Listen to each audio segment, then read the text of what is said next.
#1 and most trusted source of news and information. Basta Radio Bombo! Christmas is a time for sharing, giving gifts for everyone. What matters now is this Christmas we share the love. Christmas is a time for sharing, giving gifts for everyone. What matters now is this Christmas we share the love. Christmas is a time for sharing. Bombo Radio shares the love this Christmas to all the Filipinos and to everyone all over the world. This Christmas we share the love. We share the love this Christmas. Ini ang Bombo Radio Iloilo. Basta Radio Bombo!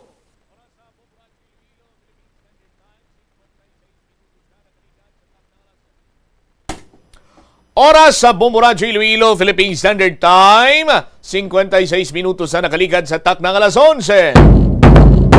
Welcome sa pagpangalagad sa Bombo Hanay sa Udto diri sa DYFM Bombo Radio Iloilo, ang flagship stations and the #1 most trusted news and source of news and information, ang Bombo Radio Philippines. Adlaw kita karon sa Miyerkules, Disyembre 10, tuig 2025, kagkaroon sa aton sininga Christmas countdown. Christmas is a time for sharing, giving gifts for everyone. What matter now is this Christmas we share the love. 15 dias na lang kag Pasko na. Sa gihapon ini mo lagari mo ang kurmahan Bombo Chama Blanco Hover. Sa mga dalaguan kag mga nagapaw na karon nga mga balita. City Council ginbasura ang proposed ordinance ni Vice Mayor Love Baronda na tuhoy sa pag-establisar sang official logo, address kag communication channel sang sangguniang panglungsod. Mga individual sa Western Visayas mas prioridad ang ilang karir ikumparar sa pagpakasal suno pa sa CPD-6. Board member Rolly Distura kumporme sa sabat sang 4th District Engineering Office nanungod sa konstruksyon sa road slope protection sa Libudyan nga nalawagan ni former Representative Zaldico nga ginaligar kabahin sa insertion. Samtang ang Department of Environment and Natural Resources Office 6 kinahatagan sa nagakaigo sining pagtamod ang importansya sa mangroves. May dako gikuno nga bulig ini sa palangabuyan kag safety sa komunidad. Pero may information kita nga nabaton nga ang isa sa pinakadako nga mangrove area ginpatituluhan sino nagpatitulo sini. Muni madalagkuar mabalita issues kay impormasyon na main sentro karon sa aton sini nga pagpangalaga diri sa palatuntunan na Bombo Hanay sa Udto. Detalye sini balikan ta pagkatapos ang Bombo Network News. Tanan kita mayara sang mabulig agud pakibatuan ang climate change. Magamit sang bag nga pwede magamit sang liwat-liwat agud mabuhinan ang plastic bag nga ginahaboy. Bangod dinhi nagatugas ang greenhouse gases. Ikaduha, hindi masumi magamit sang computer. Kung 4 ka oras lamang sa isa ka adlaw ang imo nga paggamit sang computer, makabuhing ka na sang carbon dioxide emission nga 83%. Ikatatlo, kung malapit man lang imo nga kaladuan, mas maayo nga maglakat o kung magsakay na lang sa bike. Magluwas sa makakinot ka na, mabuhinan pang polusyon nga nagatugas ang climate change. May kilala ka bala nga mga bata nga mahilig sa video games? Nagausik bala ini sang inoras sa paghampang sang iya ginakaadikan nga games. Isa ka pagtuon sang American Academy of Pediatrics ang nagapahayag ngang sobra-sobra o kun inoras nga pagtiner sa paghampang sang video games ang makadulot sang depresyon, anxiety kag manubo nga grade sa eskwelahan. Suno sa mga eksperto, halos 9% sa kada 3,000 ka mga elementary students sa kada pungsod ang makabig pathological o kun addict sa paghampang. Makabig nga pathological o kung addicted ang isa ka estudyante kung nagaapekto na ang paghampang sa iya nga pag-eskwela. Dugang pa sa among nga pagtuon, ang ka-addict sang isa ka bata makapabudlay sa iya sa pagkontrol sang iya impulse. Kaangot diri, ginpanugyan nga dapat hindi magsobra sa isa ka oras kada adlaw ang gastuhon sang isa ka elementary student sa paghampang. Ito ang Bombo Radio Philippines. fully digitalized. Numero 1 sa balita, komentaryo, drama at serbisyo publiko. Bombo Radio Philippines. Bombo Radio Philippines. Unmatched. Number 1 and most trusted source of news and information. Sa Radyo Bombo. This is Bombo Network News, noontime edition, broadcasting live at Bombo Radio Broadcast Center, Makati City, Philippines. Araw ngayon ng Miyerkules, ikasampo sa buwan ng Disyembre taong 2025 at sa atin pong Christmas countdown, 15 days na lamang po bagong araw ng Pasko. Sa ulo ng ating mga balita. Sa ating mga pangunahing balita, bilang ng mga Pilipinong walang trabaho tumaas sa mahigit 2 milyon noong Oktubre. Batay po yan sa report ng Philippine Statistics Authority.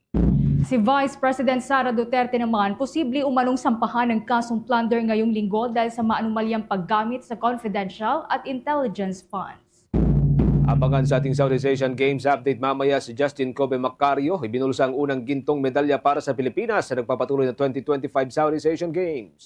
Si Ombudsman Remulla naman planong bumuo ng Ombudsman Marshal para tiyaking nananatili ang pananagutan at integridad sa pamahalaan. Abangan din mamaya si Senator Jinggoy, umatras na sa pagiging miyembro ng Bicameral Conference Committee sa 2026 National Budget. 2 araw yan bago magsimula ang pagbusisi ng 2 kapulungan. Balita naman mula sa lalawigan ng Phivolcs, binabantayan na ang Bulkang Mayon dahil sa posible nitong pagputok. At live nationwide via satellite. Narito hong detalye ng ating mga balita. Tumaas sa 2.54 million ang bilang ng mga Pilipinong walang trabaho o negosyo noong Oktubre ng kasalukuyang taon. Katumbas ito ng 5% o 5% na pagtaas. At ibig sabihin, nasa 50 mula sa 1,000 individual ang walang trabaho o negosyo sa naturang period. Mas mataas ang naitalang unemployed noong Oktubre kumpara sa 1.97 million na naitalang unemployed individuals noong Oktubre ng nakalipas na taon. Sa press briefing ngayong Martes, sa Labor Force Survey noong Oktubre, ipinaliwanag ni Philippine Statistics Authority Undersecretary at National Statistician Dennis Mapa na ang pagtaas ng unemployment individuals o mga unemployed individuals sa bansa noong nakalipas na buwan ay bunsod ng hindi pagkaka-absorb sa trabaho ng ibang mga nag-participate doon sa labor market. Sa year-on-year, ayon po sa opisyal, nadagdagan ng 576,000 na bilang ho ng walang trabaho o negosyo, habang nasa 463,000 naman ang nadagdag sa nagkaroon po ng trabaho. Ipinaliwanag din ni Mapa na bahagyang nakakaapekto ang tumamang bagyo noong Oktubre sa pagsipa ng bilang ng mga walang trabaho. Subalit, nakitaan niya ng pagtaas ng unemployment o employment sa sektor ng agrikultura noong Oktubre, kumpara yan noong Hulyo kung kailan tumama ang malalakas na bagyo sa bansa. Sa agricultural at forestry, umakyat sa 1.87 million ang nagkaroon ng trabaho batay sa quarter-on-quarter kung saan pinakamalaking nag-ambag dito ay ang pagtatanim ng palay dahil ang peak season ng rice farming ay sa huling quarter ng taon. Sumunod naman ang pagtatanim ng mais at hog farming. Tumaas kasi yung ating labor force participation. Nasa 51.16 million siya noong Oktubre 2025 compared dito sa 50.12 million noong Oktubre 2024. So, ang labor force participation tumaas ng mga 1.04 million. And then yung employed sa kanila tumaas din ng 463,000. So, yung iba hindi na absorb ng labor market. So, maraming nag-participate. May nadagdag doon sa nagkaroon ng trabaho but unfortunately hindi lahat na absorb na nagkaroon ng trabaho. So may dagdag tayo year-on-year na mga 576,000. So out of those additional na nag-participate na mga 1.04 million, 463 nagkaroon ng trabaho. Yung 576,000 hindi nagkaroon ng trabaho. So kaya tumaas yung ating number year-on-year dito sa ating unemployed person. Payag po yan ni Undersecretary Dennis Mapa, ang ating national statistician. Samantala, siniwalat naman ni dating Senator Antonio Trillanes IV ang posibilidad na masampahan ng plunder complaint si Vice President Sara Duterte. Ayon sa dating senador, natanggap lamang niya ang naturang impormasyon mula sa isang impormante at posibleng ngayong linggo ay ihain na ang naturang kaso sa Office of the Ombudsman. Posibleng sa araw ng Biyernes ay formal na niyang ihahain ito sa Tanod Bayan. Ang reklamo ay kaugnay pa rin sa umano'y maanumalyang paggamit ng Vice Presidente sa kanyang confidential at intelligence fund at iba pang malalaking issue sa Department of Education na dating niyang pinamunuan at ang Office of the Vice President. Sa ngayon, hindi pa inilalabas ng dating senador kung anong grupo o kung sino ang maghahain ng kaso laban sa pangalawang Pangulo. Kung babalikan ang verified impeachment complaint laban sa Vice Presidente na kasalukuyan ngayong naka-archive sa Senado kasama ang issue ukol sa maanumalyang paggamit sa confidential at intelligence fund sa mga dahilan ng graft and corruption bilang basihan ng naturang reklamo. Umatras naman si Senator Jinggoy Estrada na maging miyembro ng Bicameral Conference Committee para sa panukalang pambansang pondo sa susunod na taon. Binasa ni Senate Majority Leader Juan Miguel Zubiri ang isinumiteng request letter ni Estrada sa Senate Plenary Session nitong Martes matapos aprubahan ng Senado ang resolusyon para sa pagpapalawig pa ng legislative calendar ng Congress para sa pagpasa ng 2026 budget bago matapos ang kasalukuyang taon. Naniniwala si Zubiri na umatras si Estrada sa kanyang posisyon sa bicameral o BICAM para ikonsidera ng body o naturang lupon. Nilinaw naman ni Senator Zubiri na ang desisyon ng Senado para italaga si Estrada bilang isa sa mga miyembro ng Bicameral Conference Committee ay dahil otomatiko itong ibinibigay sa Senate Finance Committee Chairperson at Vice Chairperson ng subcommittee nito. Paliwanag pa ng Majority Leader na ang posisyon ng Bicameral Conference ay hindi pinili ng sino man at hindi rin isang special privilege. Lahat anya ng mga miyembrong nakalista sa BICAM ay subcommittee chairman o vice chairperson. Kaugnay nito, nagmosyon si Senate President Vicente Soto III na aprubahan ang request ni Senator Estrada at i-withdraw ang kanyang designation sa Bicameral Conference. Nauna nang itinalaga si Senator Jinggoy ng Senado bilang isa sa mga miyembro ng Bicameral Conference Committee para himayin ng mabuti yung pong magkakasalungat ng mga probisyon sa bersyon ng Senado at Kamara, kaulay pa rin po yan sa 2026 budget. Samantala, dumako po tayo dyan sa tanggapan ng Ombudsman. Plano po ng Ombudsman ngayon na bumuo ng isa pong tinatawag na Ombudsman Marshal. Mga aksyon kontra naman sa korupsyon, tiniyak na wala daw sasayanging oras. Kaugnay yan, may karagdagan pang report si Bombo Grant Hilario. Inihayag ng Office of the Ombudsman na plano nitong mas pigtiin pa ang mahakbang sa paglaban kontra korupsyon. Sa inilatag ni Ombudsman Jesus Crispin Boying Remulla na 7 estratehiya sa isinagawang 2025 Anti-Corruption Summit, isa sa plano nila ang bumuo ng Ombudsman Marshal. Ayon sa naturang opisyal, ang pagbuo ng ganitong uri ng enforcement arm ay layon matiyak na napatutupad ang trabaho at pagsisilbi ng mga kautusan inilalabas ng tanggapan. Nais ding masiguro sa ilulunsad na Ombudsman Marshal ang proteksyon at kaligtasan ng kanilang mga investigador upang walang sinuman ang manghimasok sa layon maihatid ang katarungan. Six, we are creating the Office of the Ombudsman Marshal, a long overdue reform. These marshals shall serve as cyber warrants, secure evidence, enforce orders, protect our investigators, and ensure that no one interferes with the work of justice. Isa din sa estratehiyang inilatag ni Ombudsman Remulla ay ang pagpapaigting ng disiplina sa trabaho sapagkat naniniwala siyang dapat walang sayanging oras sa laban kontra korupsyon.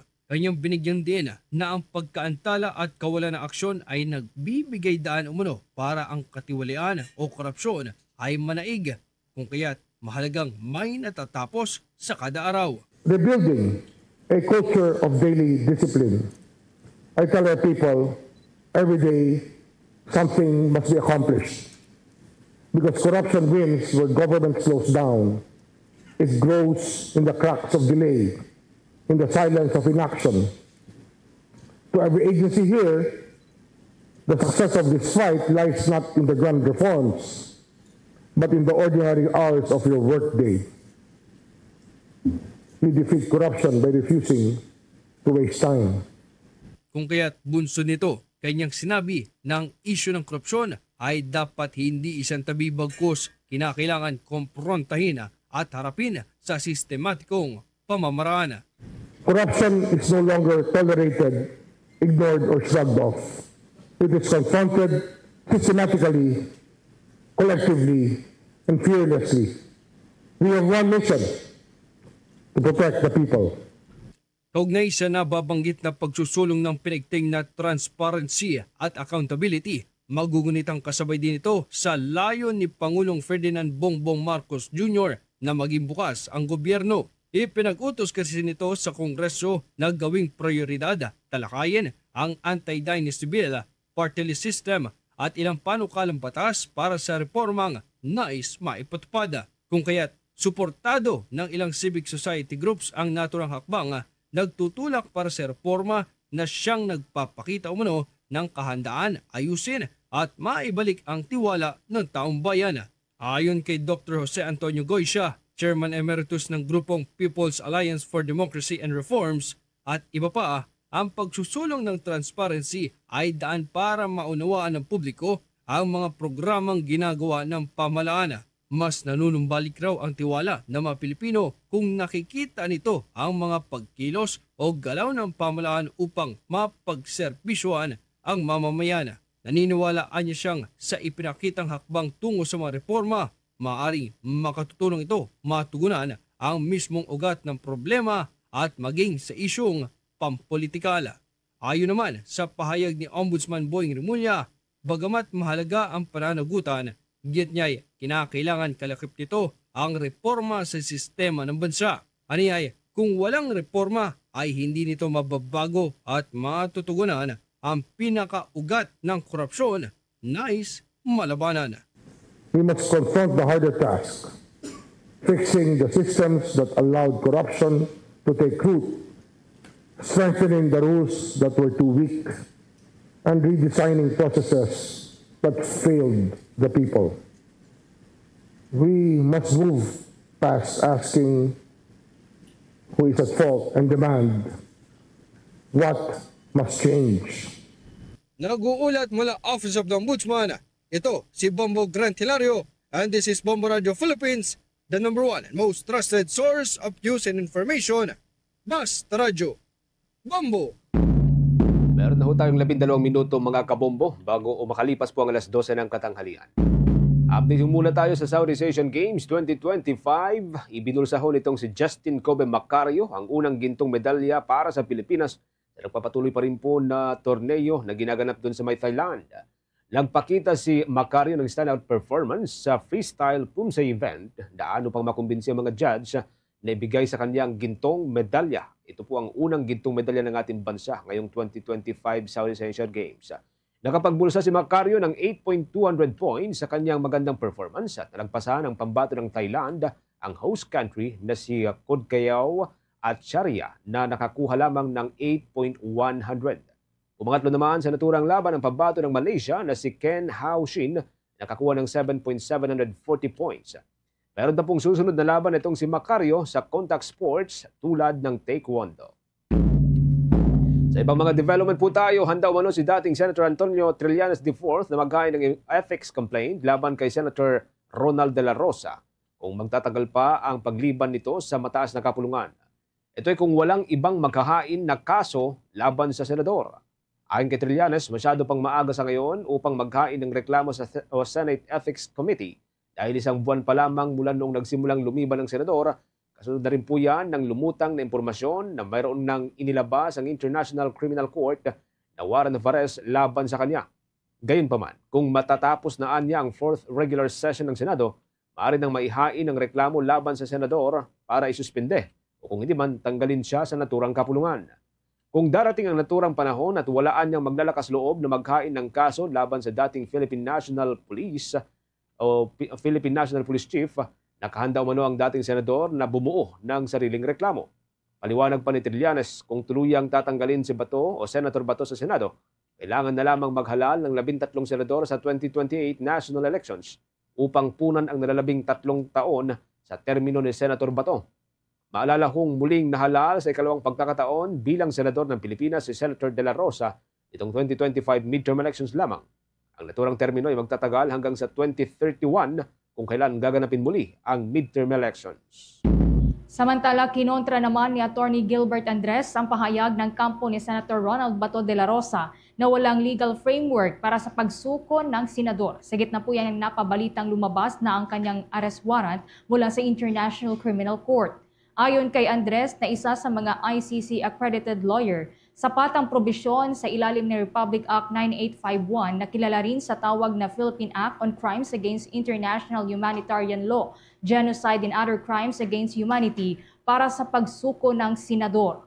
Ang naturang batas anya ay dati nang ipinasa ng Kongreso bago pa man naging state party ang Pilipinas sa Rome Statute, ang kasunduang nagtatag sa International Criminal Court. Hindi rin anya akma na gamitin ng kampo ni Senator Bato ang Article 88 at Article 89 ng Rome Statute para hindi agad dalhin o isuko ng pamahalaan ng Pilipinas si Senator Bato de la Rosa sakali mang mayroon na ngang warrant of arrest at tuluyan na siyang maaresto.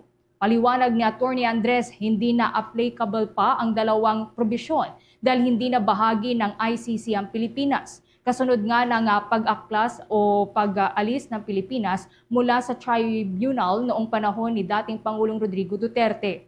Bagaman mahirap pa niya itong tanggapin ng kampo ni Senator Bato, ito ay isang unintended legal consequence ng pag-alis ng Pilipinas mula sa International Court na posibleng hindi rin inaasahan ng nakalipas na administrasyon.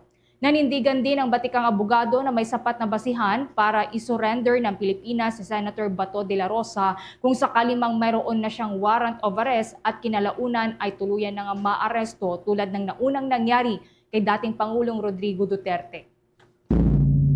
Sa ibang mga balita ho tayo, posibleng maghain ng motion for reconsideration ng kampo ng negosyanteng si Atong Ang sa nakaambang dalawang kaso ng kidnapping na nakatakdang ihain laban sa kanya ng Department of Justice. May kaugnayan pa rin po yan dun sa kontrobersyal na kaso nitong mga nawawalang sabungero. Ito ang inihayag ng abogado ni Ang na si Attorney Gabriel Villarreal. Anya, posibleng hilingin sa Department of Justice na baliktarin ang desisyon sa pagsama sa kanyang kliyente sa mga kasuhan ng kidnapping with homicide at kidnapping with serious illegal detention. Nauna nang tinulugsan ng abogado ang resolusyon ng Department of Justice para sa pagsasampa ng kaso kay Ang bilang labis na nakakasira at napaka-unfair umano sa akusado. Ayon pa rin sa abogado, malinaw na dumepende lamang umano ang panel sa depektong testimonya ng nag-iisang testigo na may bahid ang integridad. Tinutukoy ng abogado si Julie Patidungan ang kinikilalang whistleblower sa kaso ng missing sabungero kung saan ang kanyang mga isiniwalat na impormasyon ay humantong sa pagsasampa ng kaso. Maalalang nauna ng pinangalanan ni Patidungan si Ang at iba pang individual, kabilang ho ang ilang mga kapulisan na sangkot umano sa pagkawala at pagpatay sa mahigit 100 sabungero na inakusahan ng game fixing sa online sabong. Sa huli sinabi ni Atty. Villarreal na kumpiyansa siyang maibabasura ang lahat ng malicious at gagawang alegasyon ni Patidungan sa tamang panahon. Samantala, kuha pa tayo ng karagdagang report, ang Metropolitan Manila Development Authority nagpatupad na ng mga hakbang upang maibsan ang trapiko sa Metro Manila, lalo at papalapit na ang Pasko. Samantala, floodgate naman sa Maynila, inaayos na rin. Kung nangyaan, may kabuuan pang detalye si Bombo Annalise Soberano. Tiniyap ng Metropolitan Manila Development Authority o MMDA sa pangunguna ni Chairman Romando Artes na may mga hakbang na silang ginagawa para maibsan ang problema sa traffic sa Kalakhang, Maynila, lalo na at papalapit na ang Pasko. Ayaw na rin kasi ng Metro Manila Development Authority na maulit ang naranasang mabigat na traffic sa Marcos Highway noong nagdaang linggo. Tinukoy ni Artes na ang mall-wide sale ang dahilan ng heavy traffic. Sinabi ni Artes na nakikipag-ugnayan na sila sa mga local government units at mall owners na ipagbawal muna ang malawakang sale. Iniulat ni Artes na umaabot sa 450,000 na sasakyan ang dumaraan sa EDSA araw-araw, higit na mataas sa 250,000 na kapasidad ng kalsada. Dahil dito, inaasahang masisikip ang daloy ng traffic sa mga pangunahing lansangan. Bilang tugon, nagpatupad ang MMDA ng clearing operation sa Mabuhay Lanes upang magbigay ng alternative alternatibong ruta sa mga motorista. Hinimok din ng publiko na gumamit ng MRT, LRT at EDSA bus carousel kasabay ng pinalawig na biyahe ng mga tren upang maibsan ang dami ng mga private na sasakyan sa kalsada. Naglabas din ng paalala ang ahensya laban sa sabay-sabay na mall-wide sale na itinuturong nagpapalala sa traffic. Nilinaw ng MMDA na hindi ipinagbabawal ang mga sale, kundi tanging malakihang mall-wide sale na hindi dumaan sa koordinasyon. Nakikipag-ugnayan din ng MMDA sa mga local government ng Marikina, Pasig, Quezon City at Cainta para sa pagpapatupad ng mitigating measures kabilang ang dagdag traffic personnel at mas mahigpit na enforcement laban sa mga illegal na paradahan. Tinalakay rin ang pagkakaroon ng moratorium sa hindi magkakatugmang truck ban dahil sa mga kasong napilitang pumarada ang mga truck sa kalsada. Magkakaroon naman ng karagdagang traffic personnel sa Marcos Highway habang tiniyak ng MMDA na may nakalaang budget para sa traffic management upang mapagaan ang daloy ng trapiko. Nilinaw din ng ahensya ng operasyon ng Skyway ay nasa jurisdiksyon ng Department of Transportation, ngunit nagpapatuloy din ang kanilang koordinasyon para sa mas maayos na implementasyon ng traffic scheme. Samantala, para maibsan din ang pagbaha kahit walang ulan sa may bahagi ng Paco sa Manila, inaayos na rin ngayon ng MMDA ang floodgates sa lugar. Siniguro ni Artes na nagpapatuloy ang construction ng mga floodgates sa iba't ibang lugar. Pakinggan natin si MMDA Chairman Romando Artes. 50,000 capacity. Pero ginagawa naman po natin ng paraan, may mga adjustments po tayong ginagawa, lalo-lalo na po yung clearing ng mabuhay lanes. It's just that talaga pong sobra yung volume, kaya nga po ini-encourage natin yung ating mga kababayan na gumamit po ng bus carousel at yung pong ating MRT at mga LRTs. Nakipag-coordinate na rin po tayo sa DOTR para i-extend po yung pong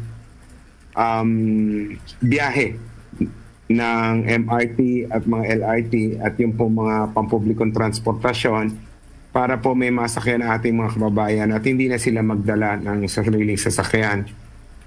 Yung sa nangyari naman po sa Marcos Highway, nagkasabay-sabay po yung sale doon po sa mga malls na outside ng jurisdiction ng MMDA. Si MMDA Chairman Romando Artes. Mula sa Malacanang, Bombo Anali Montaño Soberano nag-uulat. And this is Bombo Radio Philippines, the #1 and most trusted source of news and information. Basta Radio, Bombo!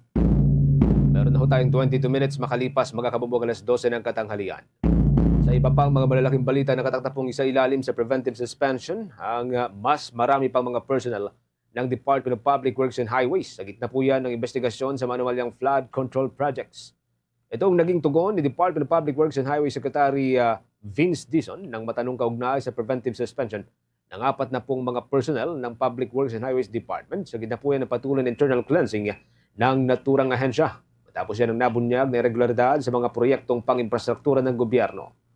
Ayon pa rin sa kalihim, hindi sila titigil dahil patuloy daw ang kanilang internal investigation at pakipagtulungan sa Independent Commission for Infrastructure at maging sa Office of the Ombudsman. Itong Martes ay nauna nang ibinunyag ni Undersecretary Ricardo Bernabe III na nakatakdang isagawang administrative proceedings laban sa 49 na empleyado ng Public Works and Highways Department kung saan 40 sa kanila ang kasalukuyang nasa preventive suspension.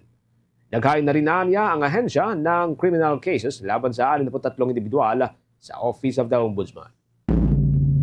Sa ilan pang mga balita ho tayo mga kabombo dyan sa may bahagi ng Senado, ang senador na si Senator Antiveros inuna ang hindi raw pag-aproba ng dagdag na pondo para yan sa Philippine Health Insurance Corporation maging yung pagprotekta doon sa Sierra Madre sa ilalim po ng 2026 National Budget. May update si Bombo JC Galvez. Bagamat bumotong pabor si Senador Arisa Ontiveros sa 2026 National Budget, pinuna niya ang hindi pag-aproba ng dagdag na pondo para sa PhilHealth na niya ay magdudulot ng patuloy na pagkaantala sa pagbabayad ng premium subsidies ng indirect contributors. Sa plenaryo ng Senado, ikinalungkot ng senadora na hindi tinanggap ang kanyang mungkahi na dagdag pondo o bayad utang para sa PhilHealth. Anya, bagamat naibalik ang 60 billion pesos na kinuha ng 2024, ipinaalala niyang hindi ito augmentation, kundi isang pagsunod sa utos ng Korte Suprema. Kulang pa rin umano ang suporta dahil may 53 billion pesos pa anyang dapat ibalik dahil sa zero subsidy ngayong taon. Akin namang ikinalulungkot na hindi natanggap ang ating mungkahi na dagdag pondo o bayad utang para sa PhilHealth. Sayang at hindi naaprubahan ang dagdag pondo para dito. Ibig sabihin, di pa rin mababayaran ang kabuuang premium subsidy ng indirect contributors. Dapat manindigan ang Senado na patuloy itong singilin kasama ng iba pang unremitted funds mula sa sin taxes. Inaasahan ko, Mr. President, na simula sa susunod na taon, malinaw at kwentas klaras kung magkano ang utang ng gobyerno at magsimula na ang pagbabayad ng gobyerno simula 2027. Binatikos din ni Ontiveros ang pagtanggi na maglaan ng pondo para sa proteksyon ng Sierra Madre na itinuturing na nanganganib sa pagkalbo ng kagubatan batay sa mga pag-aaral. Umaasang senadora na mapagtuunan pa rin ito ng pansin ng Department of Environment and Natural Resources sa loob ng kasalukuyang pondo ng ahensya. Ganon din ang pagtanggi na maglaan ng pondo para maproteksyonan ang Sierra Madre na sa mga pag-aaral ay nanganganib sa banta ng deforestation. Ganon pa man, umaasa ako na sa loob ng budget ng DENR, sana ay pagtuunan ang proteksyon ng Sierra Madre at sana sa kanilang susunod na budget call, magkaroon ng sapat na pondo para sa proteksyon ng watershed areas, forest covers at iba pang yamang kalikasan na nagsisilbing proteksyon natin sa mga baha at bagyo. Kabilang si Ontiveros sa 17 mga senador na bumotong yes sa 2026 General Appropriations Bill na nagkakalaga ng 6.793 trillion pesos. Pinuri ni Ontiveros si Senator Sherwin Gatchalian, Chairman ng Senate Committee on Finance, dahil sa mas bukas na proseso ng budget deliberations ngayong taon, kabilang ang pagtanggal ng 55 billion pesos sa unprogram funds. Ayon sa Senadora, isang mahalagang reforma ang paglimita sa paggamit ng unprogram appropriations. Nais kong magpasalamat sa ating chairperson ng Committee on Finance, Senator Sherwin Gatchalian, sa pagsusulong ng mas transparent na proseso para sa budget deliberations ngayong taon. Sana magpatuloy at mapaigting pa natin ito sa mga susunod na taon. Pati na rin ang pagtanggal sa 55 billion pesos worth na pondo sa unprogrammed funds.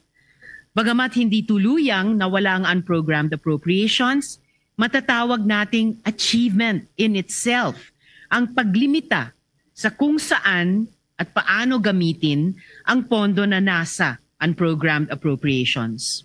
Ipinagpasalamat din ni Ontiveros ang pag-adapt ng ilan sa kanyang pangunahing panukalang pondo.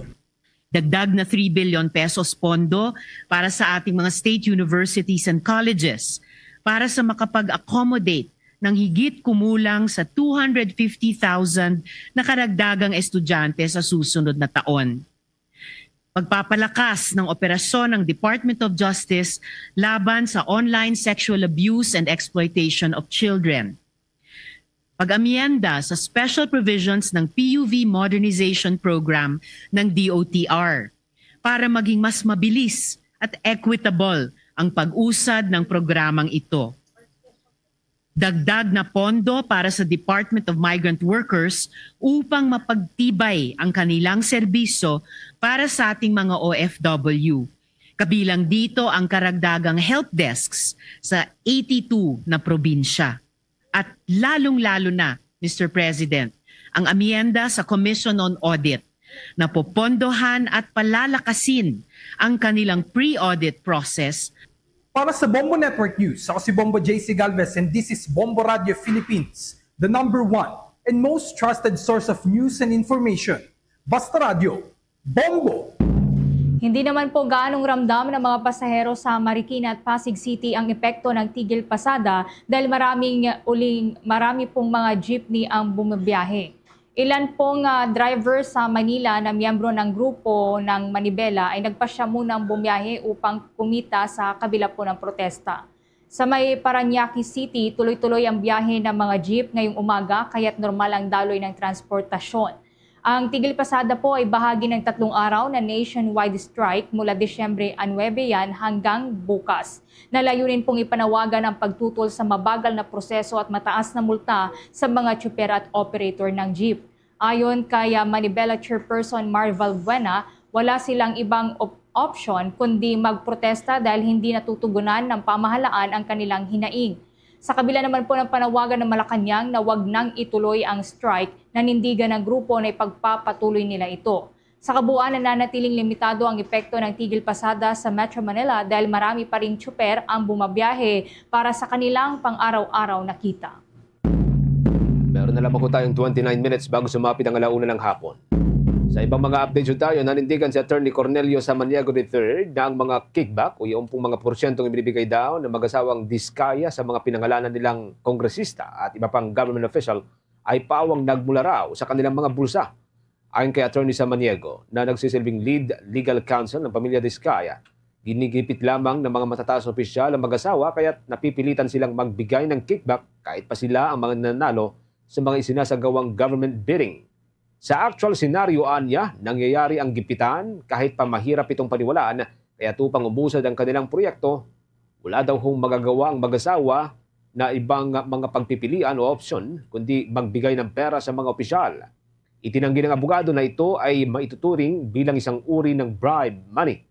Nanindigan din ng abogado na malinis ang perang hawak ng mag-asawang Diskaya at malinaw anyang sila ang nananalo sa mga bidding na ipinapatupad ng Department of Public Works and Highways.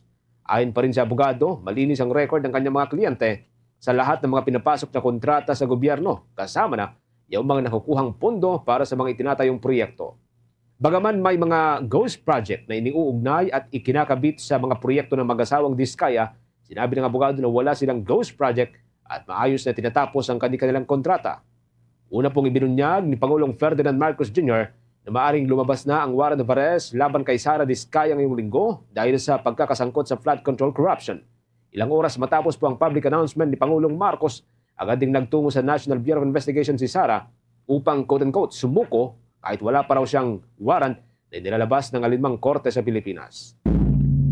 Sa kaugnay pong development na kasalukuyan na rin na may nakabinbin na petition for certiorari na inihain ng government contractor na si Curly Diskaya sa Pasay City Court para questionin ang pagka-deten niya sa may Senado. Kinumpirma ito ng kanyang abogadong si Attorney Cornelio Samaniego III ngayon pong araw. Ayon pa rin sa abogado, noong nakalipas pang Setyembre 23 ay nakakulong na ang kanyang kliyente kung saan hindi nabigyan ng pagkakataong makalaya itong si Curly sa pamagitan niya ng kanilang petition for habeas corpus dahil dapat na petition for certiorari umano ang kanilang inihain. Layunin po ng naturang petisyon na itama ang mga pagkakamali sa jurisdiksyon na nagawa ng mababang hukuman o itong grave abuse of discretion. Maliwanag ni Attorney Samaniego na noong matapos ang pagdinig sa Senado, ukol po yan sa issue ng flood control scandal, dapat anyang palayain ng mga individual na mayroong contempt order. Binigyang din ng abogado na walang intensyon si Curly Diskaya na magtago mula sa mga otoridad kung sakali. Alala ho na na-cite in contempt itong si Curly ng Senate Blue Ribbon Committee dahil yan sa pagsisinungaling kaugnay sa pagliban sa unang kanyang may bahay na si Sara Diskaya doon sa pagdinig ng manual niyang flood control project noong pang Setyembre 18 ng kasalukuyang taon. Samantala, kuha pa tayo ng karagdagang report ang Oplan kontra baha, nilawakan pa ng Department of Public Works and Highways at ng Metropolitan Manila Development Authority. Kaugnay niyan may report si Bombo Isa Cotonel. Ininspeksyon ng pamunuan ng Metro Manila Development Authority, Department of Public Works and Highways at lokal na pamahalaan ng Las Piñas ang pagpapatuloy ng paglilinis sa Tartar Creek sa Barangay Pamplona Tres at Talundos bilang bahagi ng Oplan kontra baha. Pinangunahan ito ni na MMDA Chairman Romando Artes, DPWH Secretary Vince Dizon at Las Piñas City Mayor April Aguilar upang masiguro ang mabilis sa pag-usad ng clearing operations. Ito ay kampanya laban sa pagbaha at tuluyang maibsan ang epekto nito sa mga komunidad. Ayon kay Secretary Dizon, nakikipag-ugnayan ng DPWH sa Department of Environment and Natural Resources at ilang private sector partners para alisin ang mga nakaharang na puno at mabigyan ng maayos na relocation ang mga informal settler families na nasa gilid ng estero. Kaugnay niyan, pakinggan natin ang tinig ni Department of Public Works and Highways Secretary Vince Dizon. Umpisa pa lang to kasi kaka-launch pa lang natin, kakasimula pa lang, pero magre-report ngayon si Chairman Don na kahit na 10 days pa lang, 10 days ba? 10 days pa lang, ang laki na ng diferensya, which Chairman Don will see you. Pero i-emphasize lang natin, tuloy-tuloy ito. No? As in, hanggang magtag-ulan ulit next year, walang tigil yung ginagawa natin ganito all over NCR. No? And makikita natin ngayon yung effect talaga nung ginagawa nating Oplan Contraband. Samantala, inanunsyo rin ni Dizon na nakahanda ng isang ombudsman ngayong linggo ang kaso laban sa mga sangkot sa Bulacan flood control scandal. Kabilang sa mga kakasuhan, sina dating Department of Public Works and Highways Engineers Henry Alcantara at Bryce Hernandez. Sinabi rin ni Dizon na kung ano nangyari sa iba pang opisyal ng DPWH na nasangkot sa anomalya ay ganoon din ang kakahantungan ng mga dating engineer ng Bulacan 1st District Engineering Office. Dagdag pa niya, patunay ang pagsuko ni Sara Diskaya kahapon na nagsisimula ng matupad ang pangako ng administrasyon na maraming magpapasko sa kulungan. Pinuri rin ng kalihim ang mabilis na aksyon ng Department of Justice, National Bureau of Investigation at DILG, ngunit iginiit niyang simula pa lamang ito ng malawakang paglilinis sa hanay ng mga tiwaling opisyal. Para sa Bombo Network News, si Bombo Isa. Yes, Bombo Genesis. Doon sa Oplan Contraband, anong endgame dito ng Department of Public Works and Highways at ng Metropolitan Manila Development Authority? Anong lahat ng part ng Manila o Metro Manila lilinisin? Kayang-kaya ba ito? Sa ngayon, Bombo Genesis, ang ginagawa ng Department of Public Works and Highways, pati na rin natong MNDA, ay ini-inspection nila yung nangyayaring pagsasaayos doon sa mga yun sa mga estero, no, lalo na yung sa mga malalaki, lalo na kapag tuwing bumabaha, no, o malakas ang ulan. Actually kanina, Bombo Genesis, pagkatapos itong sa Las Piñas, ay pinuntahan nila yung doon sa may Paco Pumping Station at tinignan nila yung update nga doon sa nangyayari sa Paco Pumping Station dahil matatandaan no, na nasira yon dulot ng isang bagyo. Kaya yun yung tinitignan nila para nga maging maayos din talaga yung daloy ng tubig sa tuwing malakas ang ulan, Bombo Genesis. Doon naman para sa Bombo Yes, Bombo Genesis. Doon sa pangalawa, Bombo Isa, last question na lamang ito. Doon sa pagkakain muli ng panibagong kaso, maliban kina Alcantara, kasi nakita na natin yung kanyang pangalan doon sa mga unang mga referral, may iba pa ba na malalaking pangalan dito? Bombo Genesis, yung para sa end ng Independent Commission for Infrastructure, yan pa yung hinihintay natin, no, kung sino pa yung i-refer nila, no, sa Office of the Ombudsman dahil nga ay sa ngayon, Bombo Genesis, kung maalala natin kahapon kasi marami pang nagpasa ng mga dokumento mula doon sa PNP-CIDG at sa kasalukuyan kasi ito yung tinitignan ngayon ng komisyon para makagawa ulit sila ng referral na ipapasa nila sa Office of the Ombudsman. So titignan natin yan sa mga susunod na araw, Bombo Genesis, kung sino pa yung mga i-refer ng Independent Commission for Infrastructure. Pero kasi itong si Bryce at Henry Alcantara, no, isa sila sa na-refer, no, doon sa Office of the Ombudsman nga, Bombo Genesis. Parang common denominator. Sige, maraming salamat, Bombo Isa.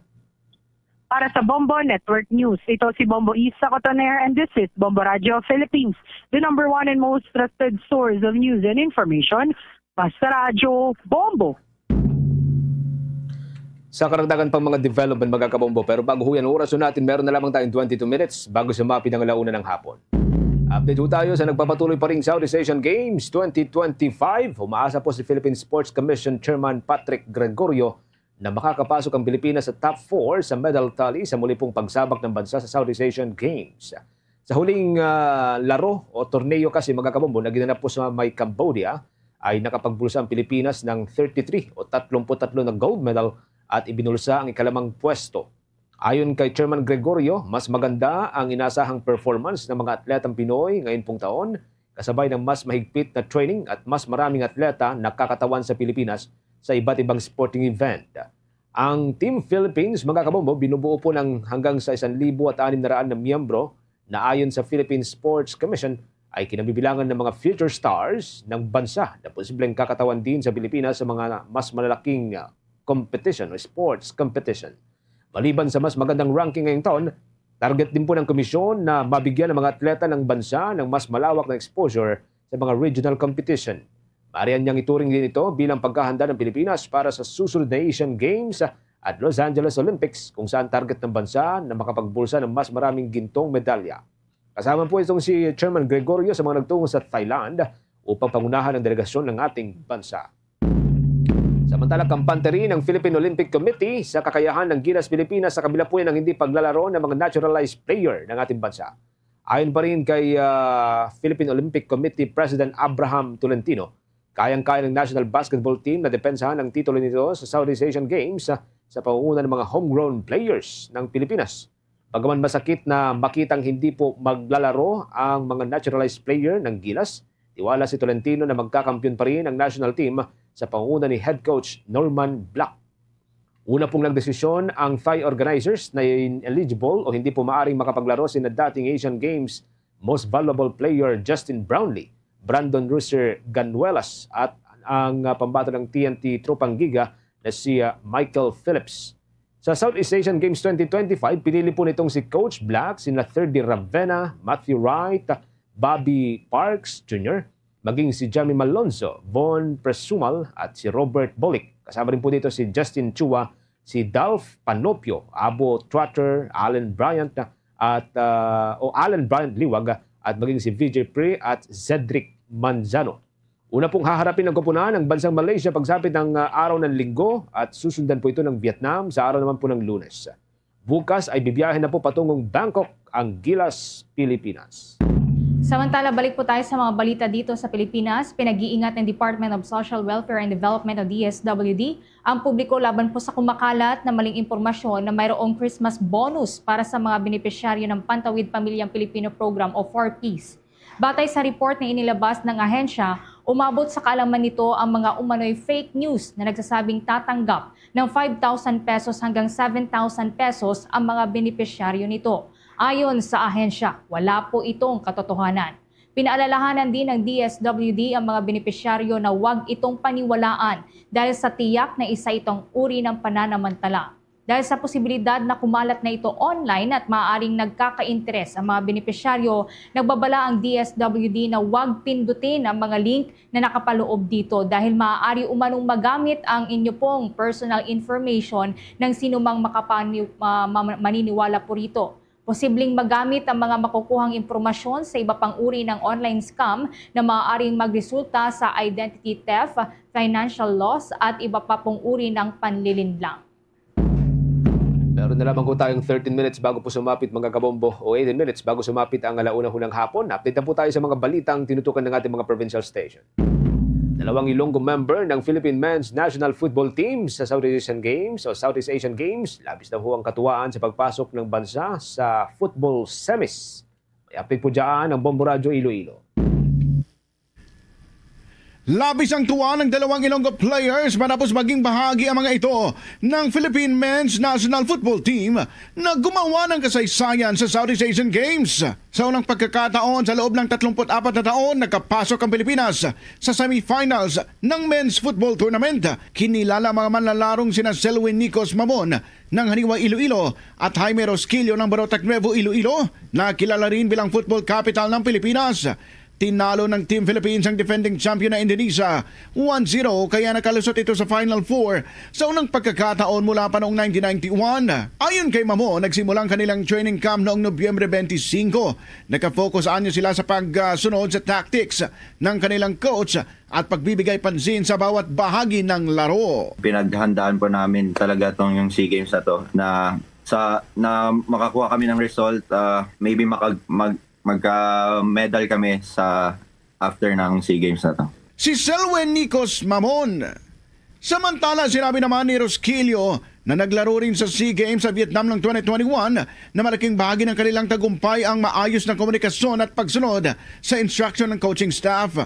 Nagpasalamat ang dalawang manlalaro sa kanilang pamilya, mga kaibigan, supporters at mga Ilonggo coaches na humubog sa kanila hanggang marating nila ang international stage para kumatawan sa Pilipinas. Sana po sa todo support po ninyo na sa laro namin at saka ibibigay po namin yung best namin na makakuha ng medalya po. Si Jaime Rosquillo para sa Bombo Network News. Mula dito sa Bombo Radio Iloilo, ito si Bombo Ayan Gahete. This is Bombo Radio Philippines, the number one and the most trusted source of news and information. Basta Radio Bombo! Dako tayo dyan sa may bahagi po ng Bicol Region ng Philippine Institute of Volcanology and Seismology. Kasalukuyan pong binabantayan ng mga rockfall events sa Bulkang Mayon dahil yan sa posibleng pagputok. May update ang Bombo Radio, Lee Gaspi.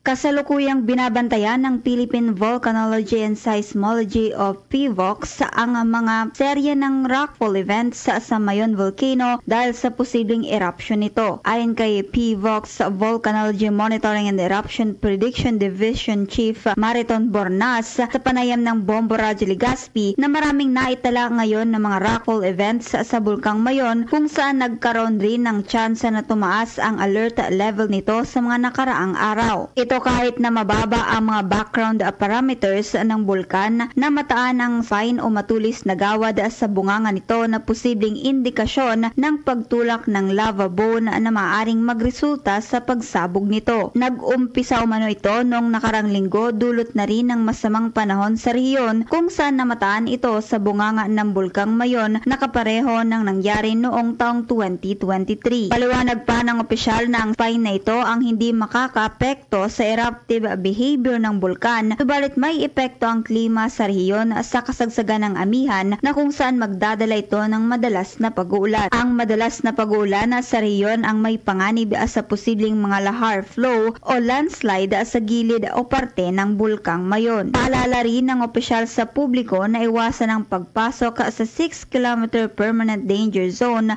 habang nananatili sa alert level 1 ang bulkan. Patuloy rin aniya ang pagbabantay nila sa pagdami ng rockfall events sa Mayon Volcano dahil sa matigas na gawad sa bunganga nito na posibleng magdulot ng may hinang pagsabog. Pinapaalalahanan rin ang lahat ngayong amihan season lalo na sa mga nakatira sa mga lahar-prone areas na makinig sa anunsyo ng lokal na gobyerno para maging ligtas sa anumang peligro. Naka-alert level 1 pa po ang Mayon Volcano at sa kasalukuyan po ay meron po tayong pagdami ng mga rockfall dahil po sa meron pong tumutubo na matigas na lava dyan po sa taas po ng bulkan. No? So meron pong possibility, mataas po ang chances na magkaroon po tayo ng mga mahihinang pagputok katulad po ng mga phreatic eruption at magdulot po ng volcanic hazard sa loob po ng permanent danger zone. No? So kailangan po nating iwasan at maging pagmatsyag dito po sa ating bulkan. No? Yan ang ulat mula dito sa impila ng Bombo Radio Legazpi. Ito si Bombo J.M. Cardino and this is Bombo Radio Philippines, the number one and most trusted source of news and information. Basta Radio, Bombo! Samantala, 4 na pong bahay naman po nilamon ng apoy dyan sa may Cebu City. 75 pamilya ang nawalan po ng tirahan. Kaugnay niyan, kumuha po tayo ng buong detalye sa pag-ulat ng Bombo Radio Cebu. Nasa 4 na pong bahay ang naubos ng apoy matapos sumiklab ang sunog kahapon, Martes, Disyembre 9, sa Sitio All Season 3, Barangay Cogon Pardo, Cebu City at may dinatayang 3 milyong piso ang halaga ng pinsala o danyos na idinulot nito. Ayon sa mga ulat, nagsimulang sumiklab ang apoy sa bahay ng isang resident kinilalang si Anisito Pelones Jr. Sinasabing may pumutok na hindi pa matukoy na bagay na lumikha ng spark dahilan upang mabilis na kumalat ang apoy sa karating bahay. Sa nasabing sunog, umakyat ito sa third alarm na nagpahirap sa mga bombero na tuluyang maapula ang apoy. Bagamat sinubukan ding tumulong ng mga residente sa pamamagitan ng pagbuhos ng tubig gamit ang balde, hindi na ito kinaya dahil sa tindi ng pagkalat ng apoy. Humigit kumulang 75 pamilya o katumba ng 225 individual ang nawalan ng tirahan dahil sa nasabing insidente. Samantala, mariing itinanggi ni Anisito Pelones Jr. ang residenteng itinuturong pinagmulan ng sunog ang mga paratang na sa kanilang bahay nagsimula ang pag-aapoy na umubos sa mga paninirahan. Sa ngayon, patuloy pa rin inaalam ng mga otoridad at Bureau of Fire Protection ang pinagmulan at sanhi ng sunog. Wala namang naiulat na sugatan o namatay sa naturang insidente.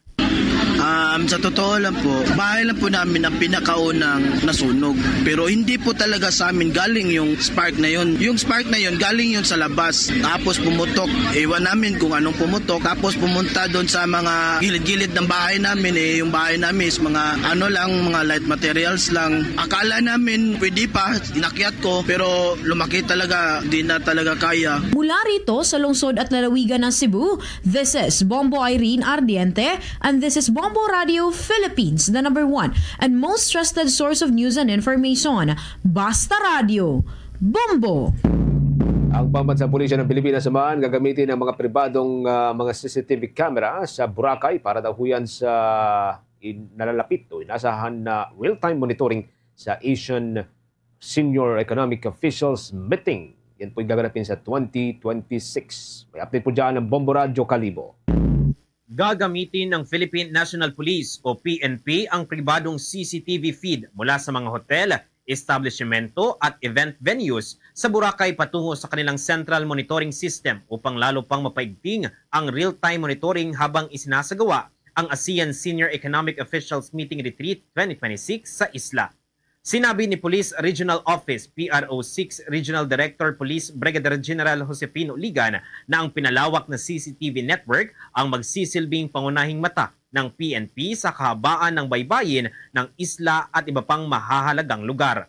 Bagamat wala pang natutukoy na banta, sinabi niyang mahalaga ang pagkakaroon ng nagkakaisang surveillance system upang mapanatili ang situational awareness at mabilis na pagtugon sa anumang insidente.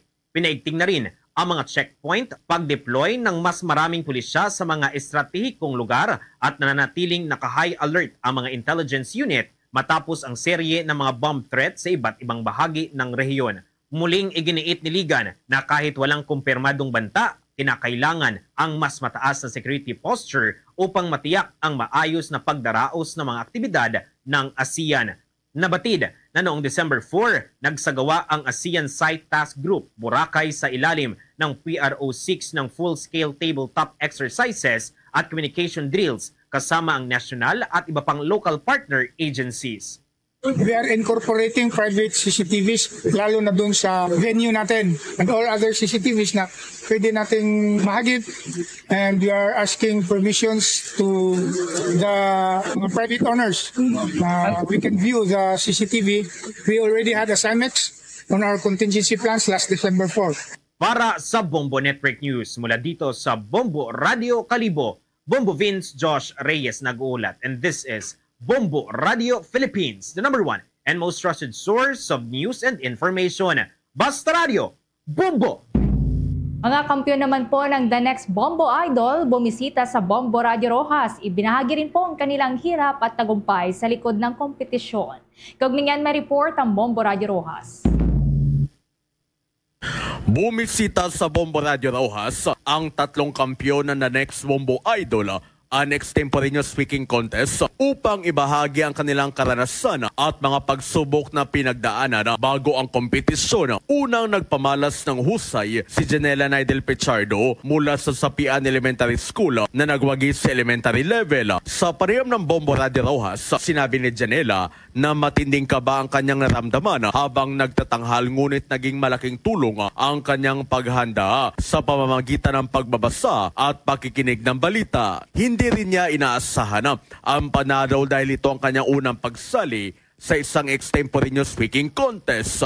Ang aking nararamdaman is masaya ako dahil ako ang nagwagi at nanalo sa The Next Bombo Idol. Ang masasabi ko sa The Next Bombo Idol event is nag-help ito sa mga other young peoples na mag-inspire Sa secondary level naman, nagwagi si Dennis Doloso mula sa Inso Arnaldo Village Integrated School. Ibinahagi niya ang halo-halong emosyon ng kanyang naramdaman at nagsimulang kabahan lamang siya nang marinig ang drum roll sa entablado. Para sa kanya, nakatulong na malaki ang kompetisyon sa lalo pang paghasa ng kanyang galing sa public speaking, pati ng suporta at hindi pag-pressure ng kanyang mga magulang at coach. Sani ako ay labis na natutuwa sa aking karangalang natanggap bilang first ever Bombo Idol champion of secondary level.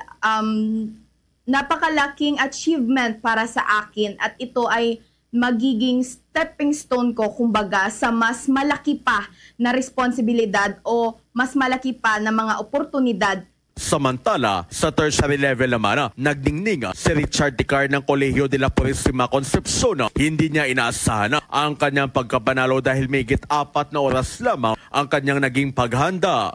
Gayunpaman, ginamit niya ang kanyang kaalaman sa pagbabasa, panunood ng impormasyon at karanasan sa hosting bilang advantage sa kompetisyon. Masaya tayo at hindi pa rin tayo makapaniwala sa paghirang sa atin bilang champion sa first ever The Next Bombo Idol Extemporaneous Speaking Contest dahil yung preparasyon natin medyo maiksi lang. Mula dito sa Bombo Radio Rojas para sa Bombo Network News, ito si Bombo Cristiano Hetchanova Losada. This is Bombo Radio Philippines, the #1 and most trusted source of news and information. Basta Radio, Bombo! Sa iba pang mga provincial report, ito hong natagpo ang bangkay sa baybayin po ng Kabusaw, Camarines Sur. Ito ho yung nawawalang suspect sa brutal na pagpatay sa magkapatid na Divina Gracia sa lungsod po ng Naga. Kaya Bombo Radio Naga. Pinaniniwalaan ng mga otoridad ang nakuhang bangkay ng sa baybayin ng Kabusaw, Camarines Sur ay ang nawawalang suspect sa pagpatay sa magkapatid na Divina Gracia sa lungsod ng Naga. Sa naging pagharap sa mga kagawad ng media ni Police Captain Albert A. Joven, Acting Chief of Police ng Kabusaw Municipal Police Station, sinabi nito na mayroong nagpaabot ng impormasyon sa kanilang opisina patungkol sa natagpuang bangkay ng isang individual sa baybayin ng Sitio Vilasan, Barangay Castillo, Kabusaw, Camarines Sur. Kaugnay nito, kaagad umano na pumunta sa lugar ang kanilang investigador upang magresponde sa insidente. Ayon kay Joven, mismong ang ama at 2 kapatid ng suspect na kinilalang si Marfy Hofancia ang nagkumpirma sa pagkakakilanlan nito batay sa nakuhang pustiso, damit at singsing mula sa bangkay na siyang nagtuturo na pagmamay-ari umano ito ng kanyang nawawalang anak. Samantala, ayon naman kay Mario Hofancia, ama ng suspect, upang mas makasiguro na talagang ang kanyang anak ang natagpuan sa nasabing lugar, hihintayin umano nila ang isasagawang DNA testing ng mga kapulisan. Na dagdag pa ni Mario Hofancia, kahit kagustuhan nila na pumunta sa burol ng magkapatid na Divina Gracia at personal na humingi ng tawad sa pamilya nito, alam umano nila na labis ang galit at puot ng mga ito, lalo na't ang kanyang anak ang itinuturong responsable sa karumal-dumal na krimen.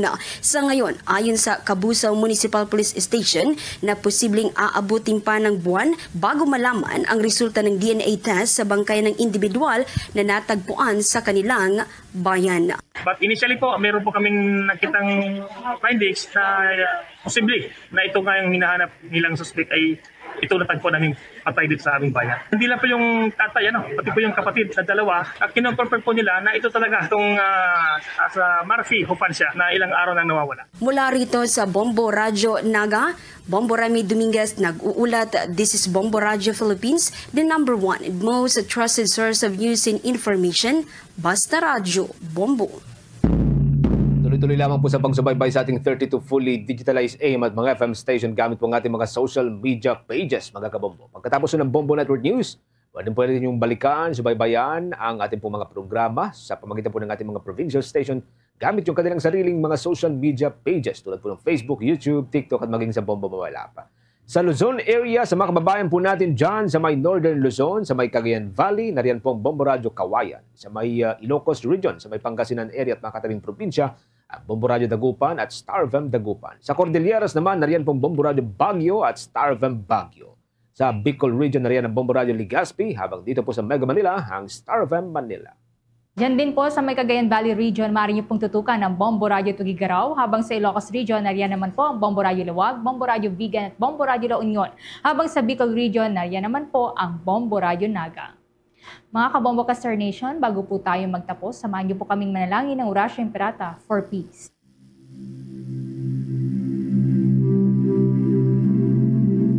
God, our Heavenly Father, Lord of peace and justice, we humbly come before you during this time of escalating geopolitical tensions in our part of the world. Through the years, you have sustained our faith in you as a nation. It is our faith in your divine providence that has made us survive the countless natural and human-caused calamities that have come our way in our history as a people. Spare us, Lord, from the horrors of war. Hear our pleas as we cry out to you. Have mercy on us, Lord. Rescue us from the malevolent forces that influence world leaders. For we believe that our struggle is not against flesh and blood, but against the rulers, against the authorities, against the powers of this dark world, and against the spiritual forces of evil in the heavenly realms. We pray for your leaders entrusted with making crucial decisions for our nation. We place all our hopes in you, seeking your forgiveness and mercy for the times when our fears and suspicions have tainted our perceptions with ethnic biases and prejudices verging on racism. We earnestly pray, Lord, that you make us instruments of your peace. Where there is hatred, let us bring love. Where there is injury, pardon. Where there is doubt, faith. Where there is despair, hope. Where there is darkness, light. Where there is sadness, joy. Through our Lord Jesus Christ, your Son, who lives and reigns with you in the unity of the Holy Spirit, God, forever and ever. Amen. Our Lady, Queen of Peace, pray for us. Saint Michael the Archangel, pray for us. Saint Joseph, pray for us. Saint Francis of Assisi, pray for us. Saint Lorenzo Ruiz, pray for us. Saint Pedro Calungsod, pray for us. Christmas is a time for sharing, giving gifts for everyone. What matters now is this Christmas we share the love. Mga kabombo ka Star Nation, sa ating pong Christmas countdown, 15 days na lamang po, bagong araw ng Pasko. This Christmas we share the love. Yan na pong kalipunan ng ating balitaan para sa Bombo Network News. Ang back-to-back winners sa Catholic Mass Media Awards bilang Best News Program. Mula dito sa News Center Makati, this is Bombo Radio Philippines, the #1 and most trusted source of news and information, Basta Radio. Bombo! For the most trusted source of news and information, visit our website at www.bomboradio.com. Follow us on Bombo Radio mobile app, Facebook, YouTube, TikTok, and X, formerly Twitter. Like, share, and stay connected. Anytime, anywhere. Sa takna sining alauna, balik na diri sa pagpangalagad sang Bombo Anay sa udto sa DYFM Bombo Radio Iloilo. May may ara sang anunsyo ang National Olympic Committee sang Cambodia. May kantanan sa pag-withdraw sang tanan sininila nga mga atleta, delegasyon sa SEA Games 2025 Thailand. Isa ka lang matapos ang opening ceremony, no? Ang mayor nga rason sina Dre Banwa nagakabalaka ang ginikanan sa mga atleta bangod man sa sining tensyon karon sa border sang Thailand kag Cambodia. Sa aton sini karon nga mga kauturan. Pero nagapadayon subong iya ang SEA Games sa aton sinikaron iya nga mga kabombo. Ginatingwa naton nga makalabot sang mga bombo international correspondent naton kagatagan taman karon sang nagakigo sining atensyon inang nasambitan nga mga impormasyon. Diri kita na sa mga mainit kag mga nagapaunaman sining balita lokal. Sa aton sini nga pangalagan check naton si Mombohana Andaza. Proposed ordinance ni Vice Mayor Love Baronda nga butangan kung tani isang official logo, tapos address kag communication channel ang sangguniang panglungsod ginbasura sang City Council. Magluwas sina gintawag pang conduct unbecoming kag subong man unparliamentary ang tinaga nga gingamit ni Vice Mayor Love Baronda sa pag-describe sa kay City Councilor Shin Marie Mabilog. Anong butsilingon sang becoming a big person or a great person or kung anong butsilingon, anong istorya sa likod sini? Anyway, istoryanta na dugang karon riman sa aton sini nga pangalagan check ta Mombohana sa report. Please go ahead. Basura sa konseho ang naging proposed ordinance ni Vice Mayor Love Baronda na tuhoy sa ining pag-isabisar man sa official logo, official address, and communication channel sa sangguniang panglungsod of Iloilo City. Matapos, before ini man mapasar ni Vice Mayor Love Baronda Bongbong Cham, natabo din sa regular session sa buong aga, relinquish rizang presiding officer kag si Councilor Shin Marie Mabilog diri ang boto ni Councilor Nene de la Liana. Supposedly hindi rin magsagot si Councilor Shin Marie Mabilog, knowing nga gusto niya magsuporta kag pagput man siyang input niya mismo sa ining nasabitan man nga ordinansa ni Vice Mayor Love Baronda. But then ini siya ang nagdaog, so kinabaton gid niya ang ining hatag sa iya nga maging presiding officer sa 12 Iloilo City Council this morning kay nagpasa sa ordinansa si Vice Mayor Love Baronda. Although nga tigin boto man balik ni Councilor Shin Marie Mabilog si Councilor de la Liana, but then wala sa nag-secretary. Inshallah mismo ang nag-secretary kag the reason why nga siya ang maging presiding officer. From the start, presided rin si Councilor Shin Marie Mabilog, and before pa man mag-bake sang pulungkuan na kumagpong mismo si Vice Mayor Love Baronda, nag-saling at you should be a bigger person sa nasambitan man nga pulungkuan. So giduling rin ni Councilor Shin Marie Mabilog na smile man ini, and then nagpadayon sa ilang ordinansa. Sa first ordinance ni Vice Mayor Love Baronda ang ining nahanungod iya sa may proposed ordinance institutionalizing active volunteerism program coordinating council of PBCC na pasar niya sa first reading. Again, refer sa may Committee on Education ang ikaduha madri ang cash reward. So baltatlo ito ng Bongbong Cham, and ang ikatuha diri amo man ang pag-propose ordinance sa paghatag ng cash reward sa mga exemplary Ilonggo graduate. Yung hindi kitatlo, amo ini ang so ni Vice Mayor Love Baronda kay gusto kung tani niya nga yung ma-recognize bala ang official logo, address mo sa ini nga sangguni ang panglungsod kay munuhan man kuno ini siya sa Department of Local Government o DILG nga mas maayo ko na recognize nila ang ila diri nga logo kay nga halitang madigas wala sang official logo. But it doesn't mean na tiya maibaylo o kung maiilit diri si Vice Mayor Love Baronda sa nasambitan nga logo. Kaya siguro, wala nag-istihan na ibala ang konseho kasi wala sang attached photo at si Vice Mayor Love Baronda. The reason why nga tigin wala inigin suportahan sang majority, and motion is lost ini siya si Vice Mayor Love Baronda. But right after that, again pamangkot yung mga kaupot, open siya for suggestions and reconsideration magpuntani kay sikon nga balang wala nila pasar ang ining ordinansa, which is importante kuntani para mansa sa council nga may official logo ang office address ng communication channel mismo ang sangguniang panglungsod.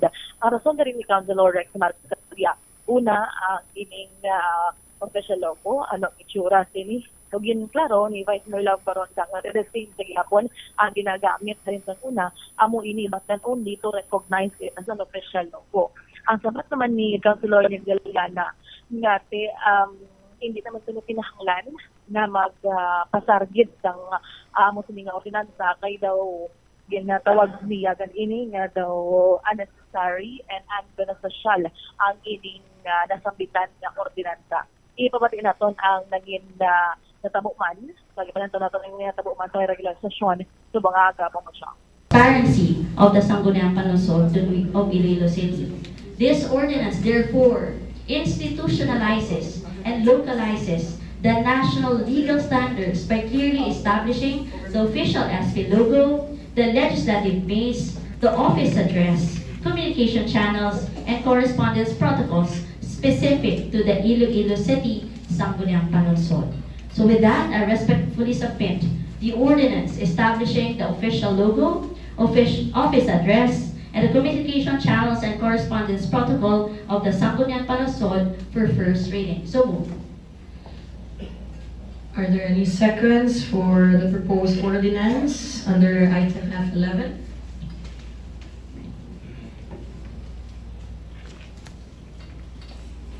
Going once?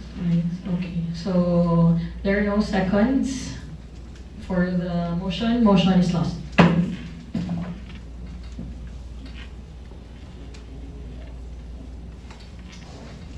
So just like to make an appeal again, although the motion is lost, I don't know what is the intention of the members of this august body not to support this ordinance. Since before we proceed, may I ask for a clarification? Is that a motion for reconsideration? Yes, I would like to ask for a motion for reconsideration. Any second? I don't see any reason why nga hindi ko siya pagpasaron, hindi pagsuportaran, because mandate naman ini. Kita na lang ang syudad nga wala sang official maze, wala sang official logo.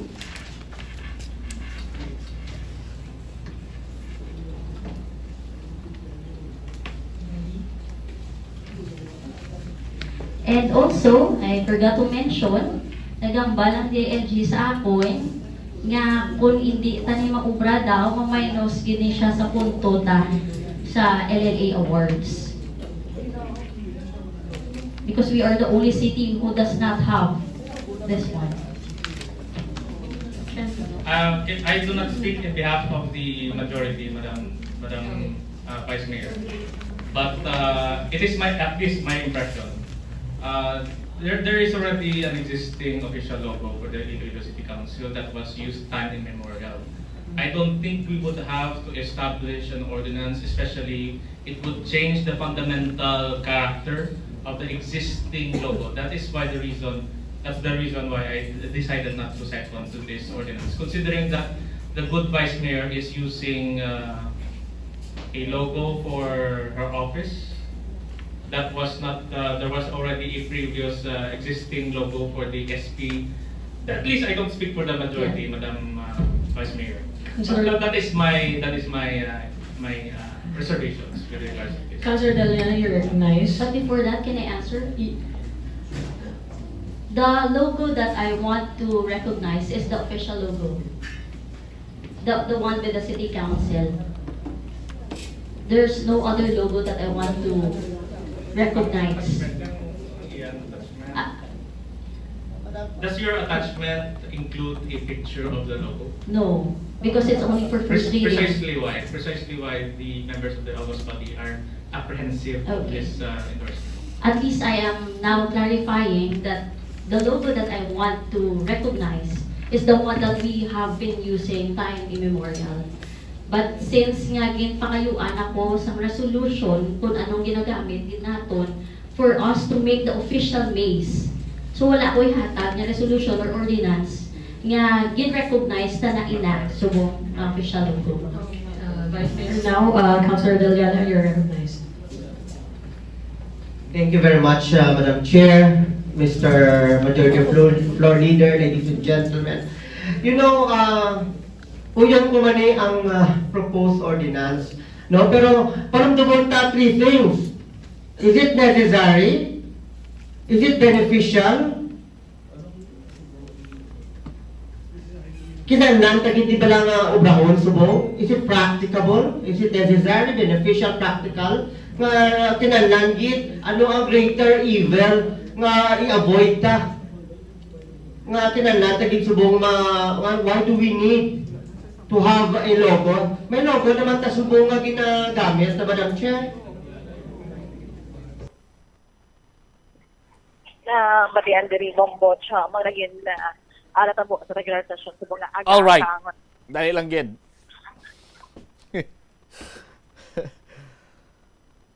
May layo lang. Do ma-stroke ko sa duwa ko konsyal ba? Anong kaning ordinansa nga ginaduso? Proposed ordinance device? Ang pag-establish sa official logo, office address, communication channel sa ganyang panglungsod po siya. Why man naghambal siya da nga isla ng logo, butang iya tsura, lablab sangguniang panglungsod? Wala man. Oh. Kag justify ni Vice nga why man siya sa may ginanamin nga logo nga iban kunti amo man gyapon nga logo? Di ba? Oh.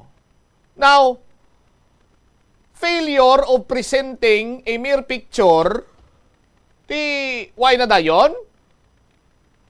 Kag beneficial, Councilor Nene, ano pag ito ang balya? Is it beneficial? Is it ano to? Necessary. Necessary?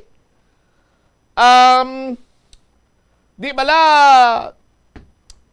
hindi lang gid ko particular but quarterly, yearly, gina-assess ni sa DILG ang performance sa tagsa ka council na mention kay gina ni Vice nga ti may kung hindi naton makomply ini kay hambal sa DILG nga dapat mayara kita sang official logo, address, so on and so forth. May minus points ni sa aton. So mo tong benepisyo ya, Councilor De La Liana, kung nagapamati ka. No? Kag Councilor Rex,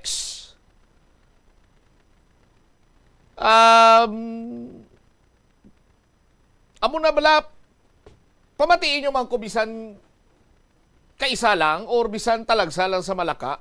And I quote naman sa akong best friend nga Iris Philosopher. No? When you have nothing good to say nothing at all. You'll say it best when you say nothing at all. Matiin nyo man. Now, anong diferensya kay duway man sa may pagbag-o dire? Just because nga napinsaran sang Vice Mayor, punggan na sang majority dira? Umpisa pa lang sang pagbaylo sa plungkuan, dumayara na nga daan sang kung sa ano pa bla, dumay nagangot-ngot ang guab, ipa-check up tabi ang mga konsihal naton sa syudad, kung sino may mga guab dira, basi kung nagangulot-ngot bala, no? 11 kontra 2, pila na sila, 12, 14, pila silang bilog da. Kontra nila duwak baye, isa ka small, isa ka medium, do iyawan pa sila. Pulihan nila, do hindi pa sila katangtang. Ay nano ni mga konsep, pilak bilog bugado naman. Oh? Linong-linong kagina sa nagapangayo sa second demotion ng Vice Mayor. Tapos, unahan ko lang daan. Blamo, advance man ako kung kaisa mag-isip, ti subong nag-advance ako mag-isip. Para kung magpigaw, ang assessment sa kung ano man nga ahinsya sa gobyerno sa sangguniang panlungsod, kunti may armas naman sila kay waywaay ginang Vice Mayor mo. Ano pag-function maayos ang Vice Mayor kay isa lang din ang gabuling siya? Bisan para sa kayuhan kag ahaw, simple nga mga sahi sa mga ordinansa ginaduso, ginabalabagan. Ginago! Dumabusar ko Han? Ate kalma lang Ay, ano man lang to, practice ko kay may play kami buwas. Theatrical play. Wow. Oo. Oh. Dali lang. Tapos sila, ari isa pagid. Ano tong mga unconduct, unbecoming, to kag unparliamentary, to. Storya ko, bigyan ko ka catch up, basta English gani, expectaron mo na, ngay remind mo ikuliwat. Oh, ano ganito? Tamay na Bombo Cham kay tingin na tawag man nga unbecoming and unparliamentary ni Councilor Rex Marcos Sarabia ang remarks ni Vice Mayor Love Baronda kay Councilor Shin Marie Mabilog nga before siya mag-take ng seat of presiding officer, naghambal rin si Vice Mayor Love Baronda nga should be a bigger person. Kaya lain mo lang pag-intindi ni Councilor Rex Marcos Sarabia. Ibabati na ton. Sorry, naka-all nga ni Maiko, sir. Ibabati na ton ang sige. Pamati, Beba. Hayag ni Councilor Rex Marcos Sarabia. Again, thank you, everyone. Before the good Vice Mayor proceeds to occupy the podium again, I would like to manifest to the SP Secretariat the unbecoming and unparliamentary remarks of the good Vice Mayor when she uttered that Councilor Shin Mabilog would have to be the bigger person as the presiding officer as after she was duly nominated. I believe that is very unparliamentarian. I think my good colleagues would agree with me. As the Vice Mayor, she should not belittle her colleagues. I move to strike from the records the remarks of Vice Mayor Love Baron. So move! There's a motion. Is this been seconded? Amo to! Ang pagmensyonar ni Vice Mayor Baronda nga kay Dugin Dayaw ya si Shin Marie Mabilog, si Councilor Mabilog nga sa pagpungko mo da you became a bigger person or becoming a bigger person, domos na. Sakto ko bumbuhan na? Yes, Momo Cham, tamay na kay Okay. Now, nangayo ko sang bulig ni sangakon sining amigo. No, nga si Alfred Imbalmo. Migo ko na si Alfred Imbalmo. Ang iyang initial is AI. Search ko, bigger person. Tiyang bigger person, ang silingon niya, choosing a mature, compassionate response over negativity like anger or retaliation, especially when wrong. Ano nga bigger person ang himo abi sa kay Vice Mayor Labarunda nga hambalon siya conduct unbecoming kag unparliamentary? Kay ginabilitol ya kuno ang mga kopdanan niya sa konsiho, ti iya malang na iya kaugalingon nga opinyon ni Councilor Rex Sarabia, iyam lang ikaw galingo nga paghangop nga ginabilito lang mga kopdanan niya da. Nga may ginhambal si Councilor, si Vice Mayor Labarunda nga ginapakanubo yung iban nga mga konsihal, lakip na si Councilor Rex Sarabia, may ara bumbuhan na? Wala man, but there's no kind of figurative speech ang gingamit sa Vice Mayor Labarunda. Alright. Figure of speech. Now, diin ang mas conduct unbecoming and unparliamentary. Ang mentioning sang or using the term bigger person or looking for someone else's balls.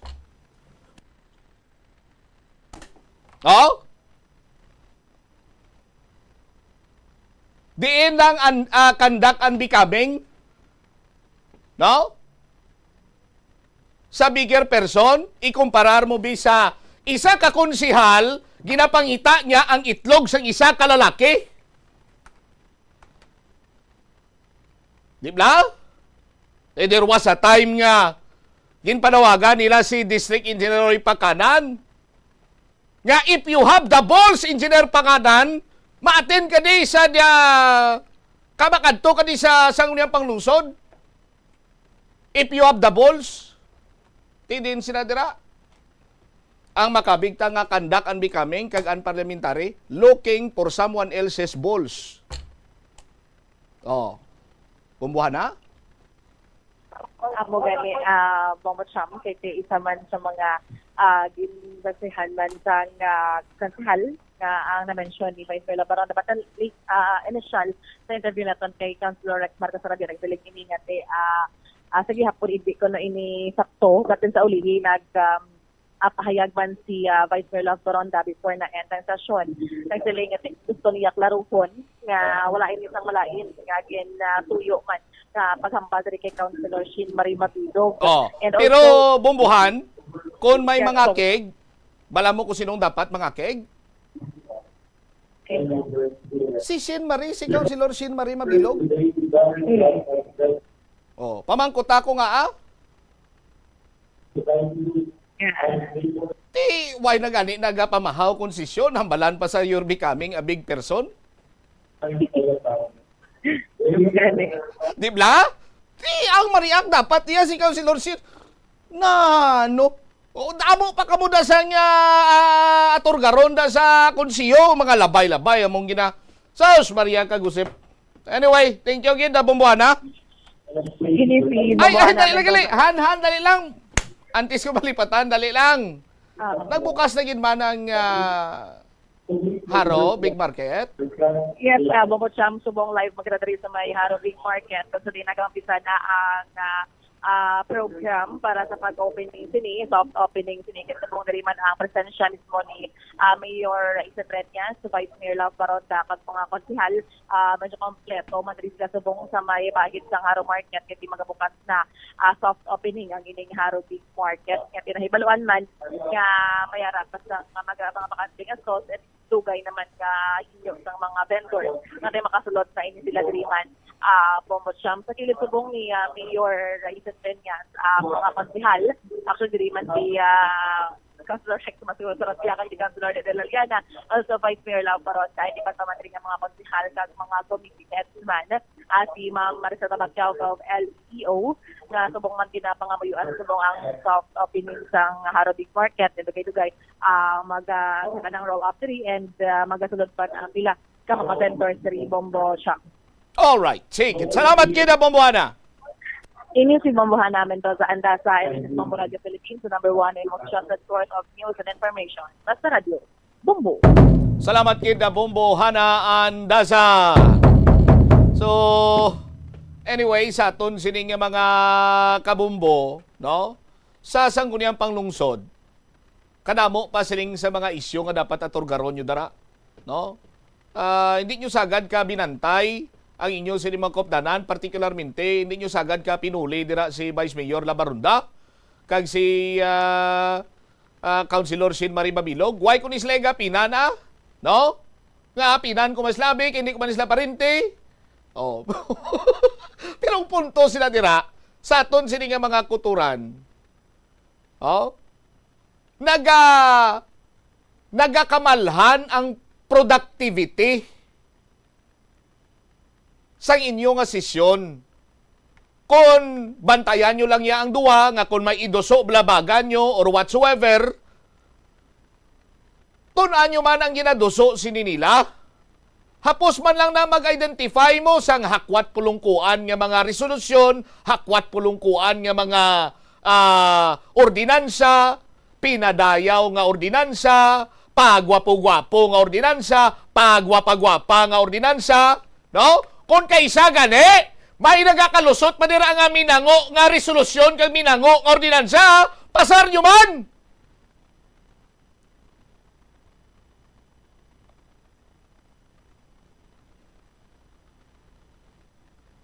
Tunin nyo Hindi kang garoya Kanugon lang sa inyo na paswildo sa inyo dira sa taxpayer. Huwag kami yung iswilduhan dira nga para nga bantayan nyo ng duwa. Ara ka mo dira para nga binuligay nga makadihon sa mga maayo siniyang ordinansa pagsulundan para sa kayuan sa syudad sa Iloilo. Oh?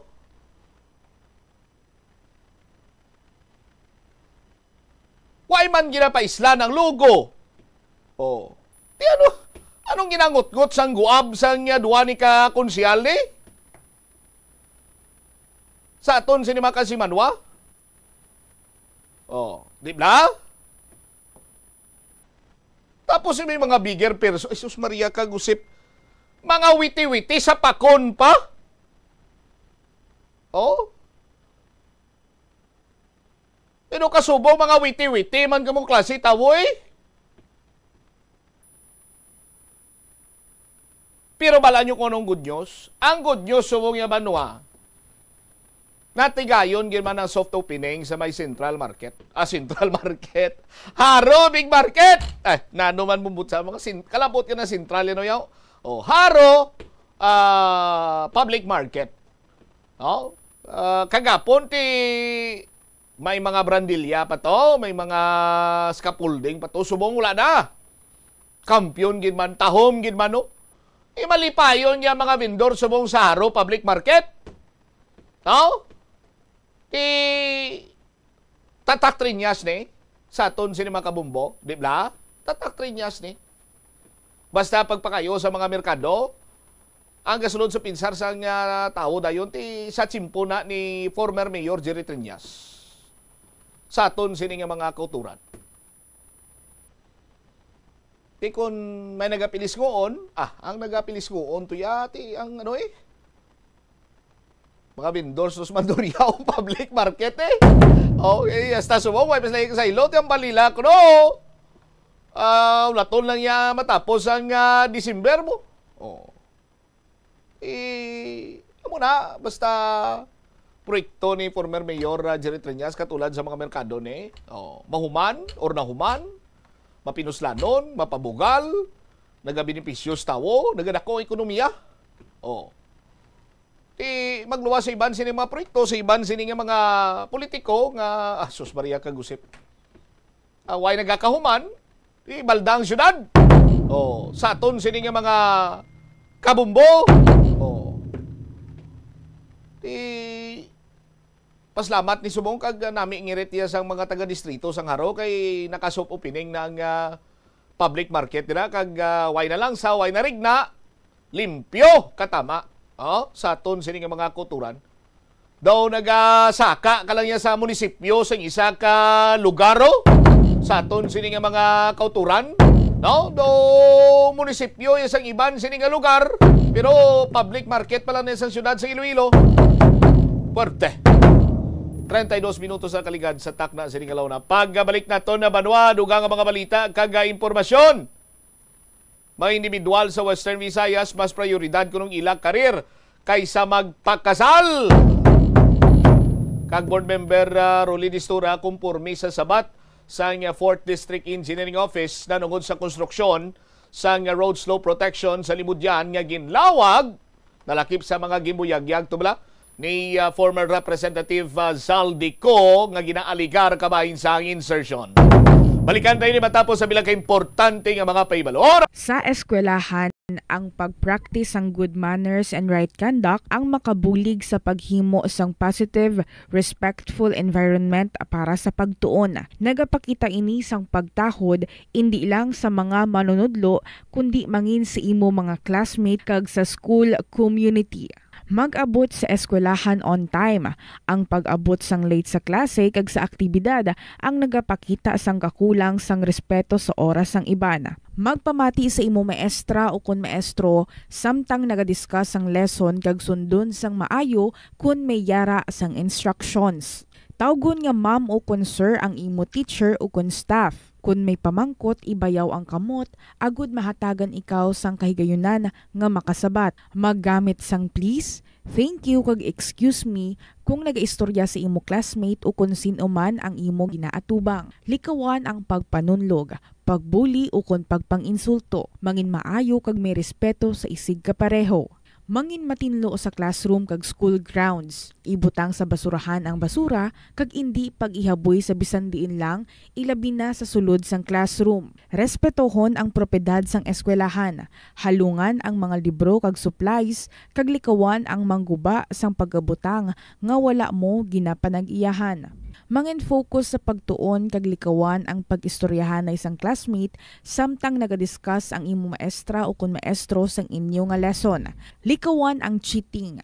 Masami nga kompletohon ang assignments kag test nga wala nagapangopya sa hinimuan. Yari ang isa ka praktikal nga paagi agud makakinot ikaw sang tubig bisan sa panahon sang tig-ululan. Mahilig ka bala mag-order sang iced coffee o kon milk tea kag ipa-deliver sa imo workplace? Kung naubos mo na inom kag wala pa natunaw ang ice, pwede mo man ini matipon para sa indoor o kon outdoor plants. Ang small amounts ng coffee residue ang masami harmless kag makabenefit sa acid-loving plants parehos sang roses. Ini nga pahanumdom ginadulong sa inyo sang Flow Water Resources Incorporated, watering the seeds of progress. O kung paglain sang tiyan, sundo ng ining mga pahanumdom sa pagpreparar sa mga pagkaon kag ilimnon. Manghugas ang kamot kag ipabili ng katinlo antes kag pagkatapos ang paghimos. Kung nagamasakit, likawan ang pagpreparar sang pagkaon para sa iban. Siguraduhon nga naluto sang husto ang pagkaon. Kung mahimo, kauno ng pagkaon samtang mainit pa. Siguraduhon ang katinlo sang pagkaon agod ang selebrasyon, mangin mas malipayon. Mas nanamian bala ikaw magtuon sa balay ipaanggid sa eskwelahan nga madamo ang tawo? Isa ka panugyan para epektibo ang pagtuon sa balay, amo ang pagpangita sa designated area agud nga matiniran kung ikaw nagasulat, nagabasa o kung nag-review. Pwede man nga lamesa sa kusina o kung sa desk sa gwa sang inyo nga balay, pero indi gid maghigda sa imo nga katre samtang nagatuon. Ini bagod nagakatemptar gid ikaw nga magpiyong-piyong, tubtub nga dalayon na ikaw nga matulugan. Siguraduha man nga malimpyo kag organisado ang lugar nga imo ginatun-an. Ini nga pahanumdom ang ginadulong sa imo sang the #1 and most trusted radio network in the country, Bombo Radio Philippines. Basta Radio Bombo! Kung ikaw isa ka chess lover, yaring pila ka brain benefit sa paghampang sini. Kag kung wala ka nagahampang sini, umpisahin na. Sunod sa pagtuon ng paghampang sang chess, The Farmers Bazaar, your traditional public market with the touch of Plazuela Dos, ang isa ka lugar nga gintukod sa tion kag sa kasagsagan sang COVID-19 pandemic nga may tinutuyo nga maghatag sa imo sang safe marketing experience. Subong nga ang COVID-19 hindi na gid man dako nga pamahog kag nagapakadto na kita sa next normal. Rest assured, ang Farmers Bazaar will further evolve agud nga magpadayon sa paghatag sa inyo sing satisfying marketing experience. The Farmers Bazaar. Sa lower level, tara na pahamtang ang fish, poultry, kag meat section. Para naman sa inyo mga kinahanglanon nga prutas, utang kag iban pa, magbisita sa upper level, pinaagi sa paggamit sa hagdanan o kon sa pagkadto direkta sa parking lot. The Farmers Bazaar, your traditional public market with the touch of Plazuela Dos.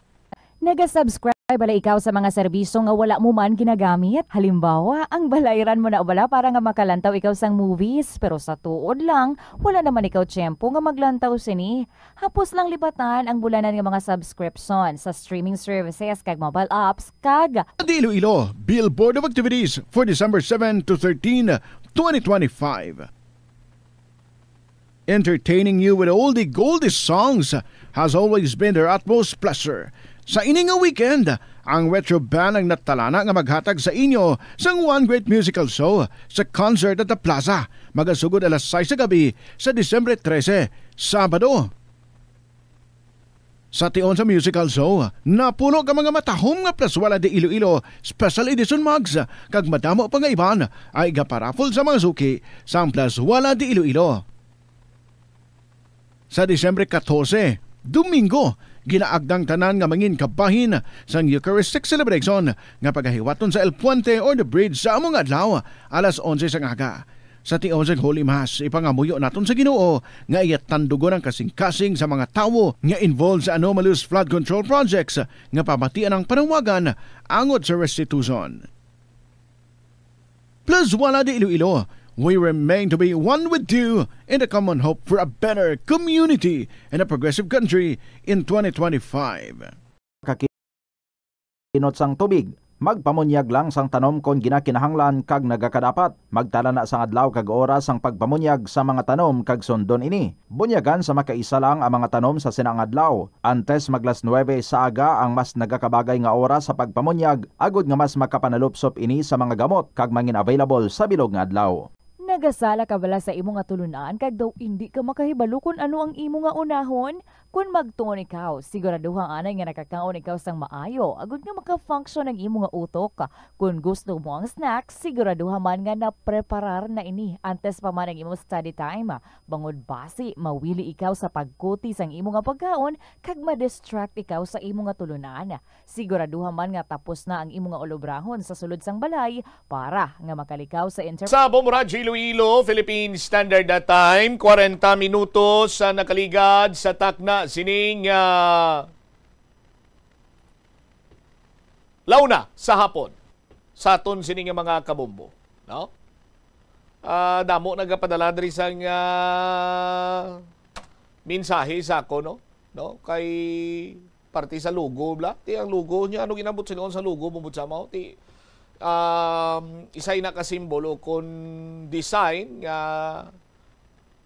para maghatag identification sa isa iya ka institusyon, just like bisang City Council o sa syudad sang Iloilo, no? Pati para lang sa lugo mabinaisay pa sa aton sining mga kuturan, no? Ang balsang nagpadala sang mensahe diri sa akon niya paro-paro J gani nga fly high butterfly. May logo sila nga pakita na. May lain pa yung logo sa 2021. Paro-paro G. Isa pa nila ka logo, Bumukres. Ara pagid, isla naman nila. Pagka 2022, isla naman nila. Barangay Tanon, may logo nga. Moryones, anong problema sa aton sining mga kabumbo? Sa lugo ay maando lang sa aton sining mga kauturan. Ay, sos Maria Kagusip. Anyway, damo man sa naga-comment, nagapadala sang mensahe ngati nagahambal ngati mayo niya ang nagakahuman sining mga proyekto diri sa syudad kay mapuslan na sang pumuluyo. Ang wala yang nagakahuman sining mga proyekto dire. Katulad kuno sa mga proyekto ni Congresswoman na Jam. Yang pamangkot sini Banwa nga away ni kalahuman yung mga proyekto ni Congresswoman Jam. Sa aton sini nga mga kabumbo. Ti bala nyo naman naguro kunong rason sa aton sini mga kuturan. Anyway, check ko naman this time si Bombo Krill Milyesa. Subong kuno yang mga chimpo, no? Mga individual kuno diri sa Western Visayas. Mas ginapasulabi nilang ila sining karir kaysa magpakasal or magpangita sang pagigugma nga ayhan man, no? Amuning do na nakita sini iyang trend sang Commission on Population. Check ta bala si Bombo Krill Milyesa siya sining follow-up report. Bombo Krill sa report, please go ahead. Mas gina-prioridad na sa mga individual diri sa Western Visayas ang ilang career kaysa nga magpakasal. Inisunod sa base no, sa datos sa Commission on Population and Development Office o kanang Region 6 nga nagnubo no, sa 24.7% o kung 24,273 na lang ang nagaparehistro o narehistro nga nagpakasal sa Western Visayas sa tuig 2024 ikumpara sa 32.23% o kung 32,000 sang tuig 2023 inino base sa datos or sa pinakaulihing nga datos ng Commission on Population and Development Region 6. Suno kay CPD 6 Regional Director Harold Alfred Marshall, isa sa pinakadako nga rason sang pagnubo sa nga numero amo ang madamo na sa subo nga mga babayi ang ginaprioridad ang ilang nga career, pagpataas abit ang ilang man nga edukasyon, kaga pagpahamtang sang ila kaugalingon ikumpara sa nagligad nga mga tinuig kadtong mga previous years nga after nila mag-graduate or may arat na sang career nagapakasal dayon. So subong lain na ini Bomba Champ no mas gina-priority na ang ilang nga career, ang ila paging nga pagpataas ang ilang edukasyon, kag most importantly dire mas ginapili sang iban nga mag-travel na lang no kag ginauna ang ilang nga kaugalingon kaga pamilya. Pahayag pa niya isa man sa rason amo ang mahal ang magpakasal sa subong kung sa diin ng iban mas ginapili na lang ang live-in arrangement. Dugang pa sa ahensya ginalantaw man ang pagdamo sa mas moderno nga pamatasan na di pareho sa hook-up culture, pagbaton sa same-sex relationships, kaga pagdamo man sa live-in partners. Kaga iban ginapili na lang nga magpabilin na single no kaga mangin isa ka for parents o kon pag-atipan sang ilang nga mga pets. Base sa datos sa CPD-6, halos tanan nga probinsya kag banwa sa rehiyon may pagnubo kung sa diin pinakadako diri amo ang Bacolod City na halos 40% ang pagnubo sang ila registration sa pagpakasal. Naging sunda naman sang syudad sang Iloilo nga mayara sang 32% nga pagnubo. Bangod sa pagnubo sa mga nagapakasal ginalantaw diri sa mga eksperto nga posible ini magresulta sa pagnubo man sang fertility rate sa rehiyon. Gindugang man ni Director Marshall nga mas maayo nga wala gid man ginadalian ang pagpakasal bangod nga tama ka importante ang family planning kag pagiging isa ka financially stable. Iriba ipabati naton ang ginpahayag ni CPD-6 Regional Director Harold Alfred Marshall.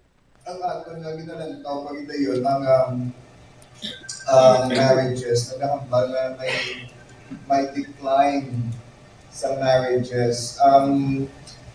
That is very tricky. Kung mag-decline sa marriages, what does that mean? People want to enjoy their careers. Put on hold ang pagpakasalan ay. They want to enjoy their education, ang career nila. And of course, the other side naman, hindi sila magpakasal, kaya posible, mas prefer nila living-in arrangements na lang. Mag-live-in arrangements. Posible siguro kaya empowered na sila. So that's one thing also, now women empowerment, ability to control your own body, whether to found a family or enjoy single blessedness. Nagpanaog ang nagapakasal tungod kay gusto nila ma-enjoy ang ang career nila, ang edukasyon nila, or they just don't want to get married, period. They just want to live in. And of course, kabaron naman kita sa mga implications sila sa ulihin, ang mga documents ng kabataan, nakabutang sa birth certificate, nakuha mo na siya mag-apply sila for passport o kung birth certificate, may mga conflicts siguro. That's why we need to look into these things, anong implications there is a decline in people getting married. As far as marriages, that is correct. Ang mahal magpakasal, maggawad ka sa muling na dokumento, mabayad ka pa muli. Whereas kung mag-live-in arrangement na kumuya, kung hindi ka kami mag-iunay, magsawanay, pwede ka mo yung part ways. Pwede lang ka part ways. But of course, we're always encouraging responsible parenthood. And ako respect for each other's decisions and positions man bilang mag-asawa or I don't want to be accused as heterosexist or same-sex marriage. There's always that element of respect and understanding and conversation with So, dako man na siya nga dapat natin nagtawo na. Sa dalagan sa ekonomiya natin, subong dalagan sa inflation rate, idea dito no, mga duwa na lang tani ko ng kabataan, pero other couples are even more generous than that. Gusto nila ganing isa o mayara ganing na wala na lang ganing kabataan. Nabatian ang yung pahayag ni CPD6 Regional Director Harold Alfred Marshall Bombo-Champ. So, na Bombo-Champ, no, ang pinaka-latest nga datos man sa CPD6 nga nagnubo gid ang marriage rate diri sa riyon sa damo-damong gabi nga mga factor. And muna no, ang iban do hindi na gani gusto nga magbata man di isa na lang or duwa. So yes, so madam. Hindi magbata nga, hindi magbata, di ba la? Go and multiply, hindi magpamata. But siguraduhon lang, Bombokril, nga istabli ka mga duwa. Ang imo siniya nga mapamana, may ara sang istabli nga trabaho, ikaw nga palang asawon, may istabli ka man nga trabaho. No? Kag ang inyo siniya nga kita, makatrespasser sa pangadlaw-adlaw nga pagpangabuhi. Pwede na ka mo kapakasal dayon.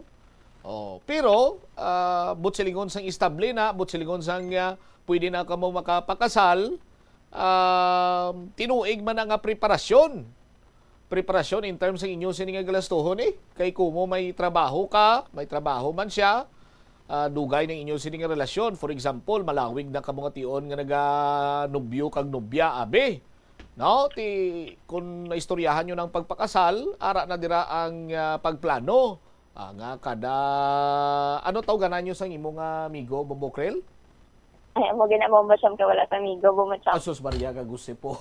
Amo ng problema, gali. For example, abi, langga, or babe, or sweetheart. Ti mahimo ka mo bisang kasugtanan nga duwa nga ti kada bulan mabuhin kita bisang napulo kalibo sa aton siniyang sweldo, ibutang ta sa bangko para nga after sa pila ka mga tinuig may sinuptan kita ti gastuhon naton ini sa simple lang nga kasal. Do mga mamo sinabla, Bombokril?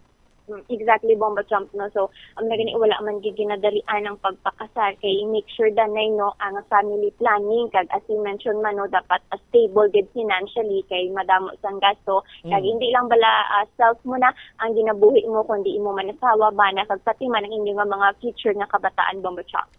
Kay ti amo na ganing hambal sang iban nga kung gusto mo kuno babayi ka man o kung lalaki, kung gusto mo kuno nga lagson ikaw or ikaw ang ginalagas, ti dapat successful ka sa imong career. And when I say successful, sa pangkabilugan, ara na bala, kung baga paara na tanan sa imo, okay gid katama ang imo sini nga income, may kaugalingon ka nga balay, propiedad, so on and so forth, no? That's the time nga ikaw na ang lagson, ikaw yang mapili, hindi nga ikaw ang magsagad ka linagas. Do mo sinang sitwasyon na Bombokril. That is why nga insakto na ang observation sang CPD nga mas gina-priority subong sang kadamaan ang ila sining career, no? Kay gusto nila yang masustener nilang ila sining kaugalingon. Kag kung kinanglan sang ila siniya nga pamilyang iya sini nga bulig, just like gusto iya abi maka-give back siya sa iya sini nga parents, mahatagan niya sang matawhay sini nga pangabuhi after nga ti makatibawas sa iya sini nga makatibawas ang ginikanan niya sa pangabudlay tungod sa pagpaeskwela, nag-success, nangin successful ila sini nga anak ti gusto sang anak nga mabalikan niya sini nga ginikanan. So muna ang iban siniway na sino ng mga kung sino man drayaw do ay sila sang labot mas ginapili nilang karir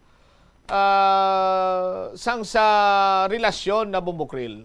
Ti matsyag ko kay na-mensionar mo nga wala ka nobyo, do matsyag ko do karir ginang imo sini nga ginatutukan man subong. Exactly ba madyan tama ina. Ti ano balita mo kung sa suna? mangita. Kita mo na yung mayo nga focus sa isakupon mo na lang para sa big time, boss, ha? Copy, Bomacham. Yum, magasakit pa tutulan mo, Bukrel. Ibni lang to ka, malabaan ka tubig nga may asin kag suwa. Bla, makwa na. Copy, Bomacham. So, na sa pinaka-latest nga puro lang copy, sa una, guro ka pangapi kay. Wala, Bomacham. Wala. Noted ang imo nga mga pahanumdum, Bomacham. Sige. Ini si Bombo Krapanisas Mediasa, and this is Bombo Radio Philippines, the number one and most trusted source of news and information. Basta Radio. Bombo.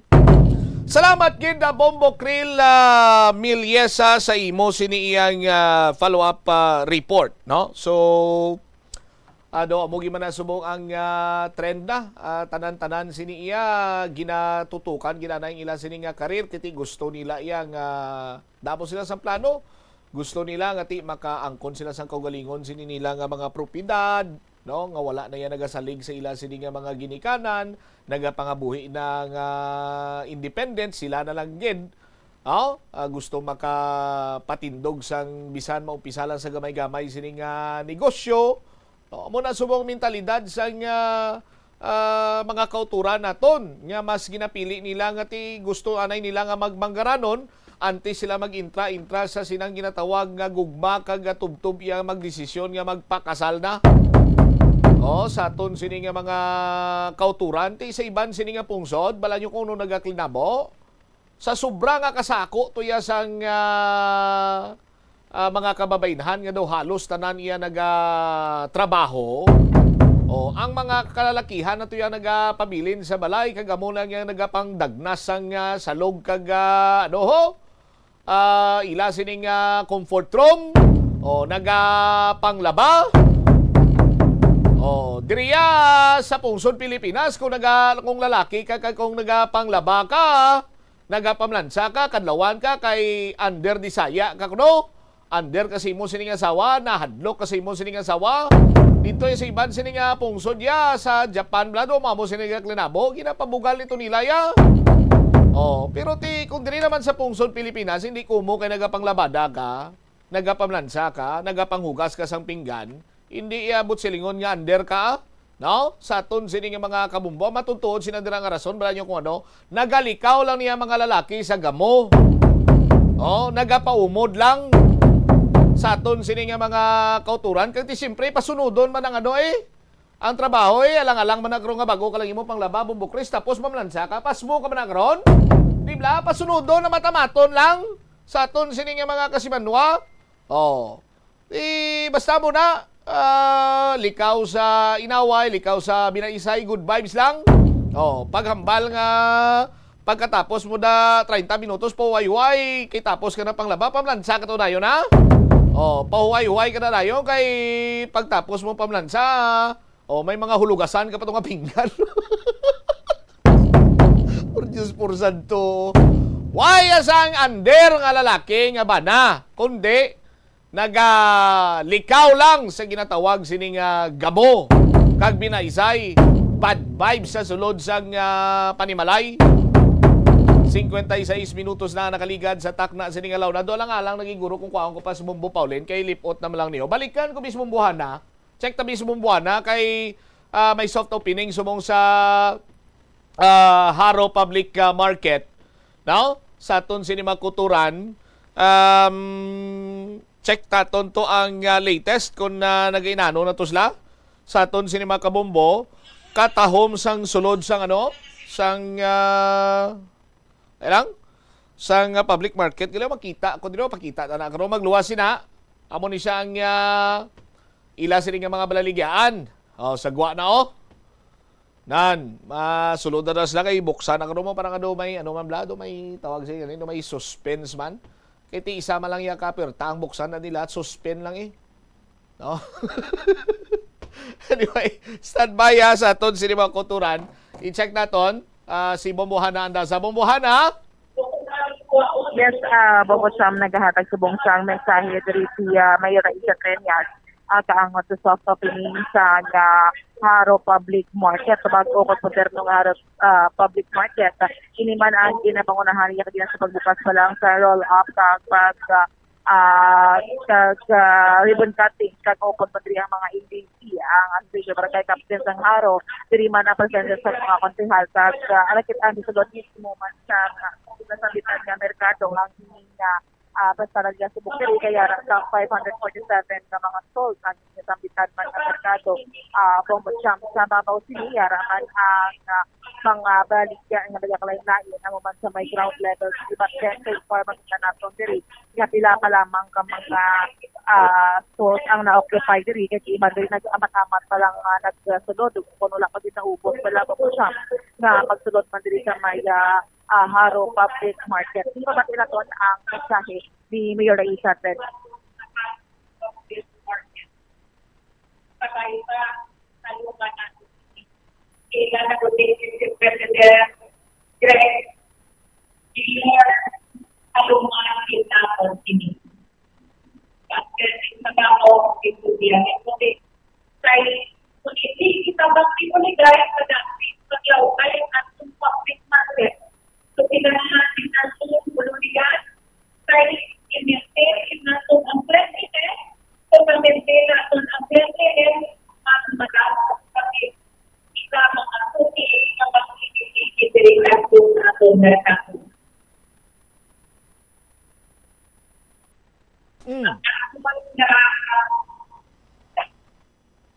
Ang alumi na parang public market isa kaligasiya. Hindi lang sa administrasyon, pero negasiya hindi sa mga tagahan. Imagine, kadako, kulong ako, kung malit na katulong sa araw pa, pinaglasan ng malumang Pilipiniana, ay kakahong na din sa merkado. Pinaglasan ko noon na kapayong ka na, kahit kung nagkatulong ka lang sa munisipyo. Kaya kakahong na ito, no? So, negasiya hindi lang hindi na administrasyon, pero negasiya ang ganan ng kagahan. Kaya pinagin sa akon ng mga vendor na bawon diri, nagkakalitan ninyo pamumuyan. Paagi diri na kapag-ispela ako ng inyong kabataan, sa pagkakong ninyo sila kapag-ispela na maayong inyong pamumuyan. Gusto ko lang i-buka ang kanada natin na content vendors na kapalit at gusto sila sa aton nga team sa likod. At sa aton nga winisan karakman kita sa likod na team, kaya sinasigurado kita mo sa tanan na legitimate vendors na kapalit sa tanan na rehabilitated market na kong Pinaprotektahan kita po. Bumbuhana? Bumbuhana? Kung may problema ako mga buligan, kung kahit sila lang makapalit kita mo, ay ang merkado itobrate para sa inyo. Yani, sa kanal na anikri, madamot it na salamat. Padayon sa pag-uswa, karon estre, nice up, karon. Han? Bombo Cham na pati andiriya naging mensahe ni Mayor Raisa Trenya sa soft opening ng Haro Public Market, which is sa madrid sa kinailan niya. Kasi ang may atop na pag hindi na matuluan sa pabasama ng mga vendors, kaya rin sa may Haro Public Market, Bombo Cham. All right. Ini si Bombohana Mendoza Andasa, and this is Bombo Radio Philippines, the number one and most trusted source of news and information. Basta Radio, Bombo. Salamat kid kuno. Salamat kid kuno. Salamat kid na Bombohana Andasa sa imo siniyang latest update dira sa pagpatigayon sang soft opening sang Haro Public Market sa Pizza G6 daw La Paz Public Market naman ang mas soft opening mo. Ti damo na magapamangkot. O niya, mumutsa manduryaw ya sa nung bukas. Ti... Gayo man to mga vendors nga tapos lang kuno sa bulan sa Disyembre sila masaylo Anyway, standby na sa kapon lamang program kaupo naman sa kay Tita Regine. Ini mo alaga ni mo ang kurman Bombot Shama Blanco Vergabilin sa imo sa manay nga hapon. May God bless us all. This is Bombo Radio Philippines, the #1 most trusted source of news and information. Basta Radio Bombo! Safety measures nga dapat tandaan agud makalikaw sa sunog sa balay. Hindi magbutang o kung magtipon sang flammable substance o kung chemical nga makatugas ang sunog sa kusina o kung sa sulod sang balay.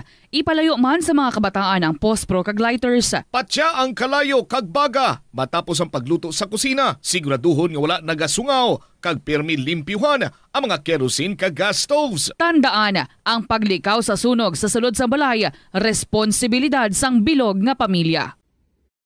Ang kalibutan ginakabug-usan sang 71% sang tubig o kun kadagatan.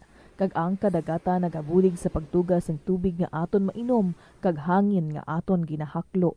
Gani, aton halungan kag imentenar ang malimpyo nga ginaagyan sang tubig kag mga kadagatan. Sa masunod nga mga pamaagi. Magpartisipar sa mga organisasyon o kan clean-up events. Likawan ang paghaboy sa mga basura kung sa diin lang.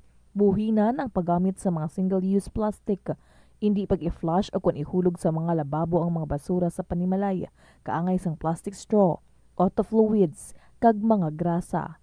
Kadagatan proteksyonan, kag limpyuhan. Ini nga pahanumdom ang ginadulong sa imo sang the #1 and most trusted radio network in the country, Bombo Radio Philippines. Basta Radio Bombo!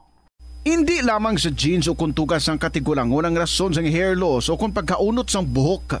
Natukiban sang health expert sa South Korea nga ang hair loss ang tuga sang environmental factors. Sa bugos nga kalibutan, nagalabot sa 4.2 million ang nagakapatay bangod sa outdoor air pollution suno sa World Health Organization.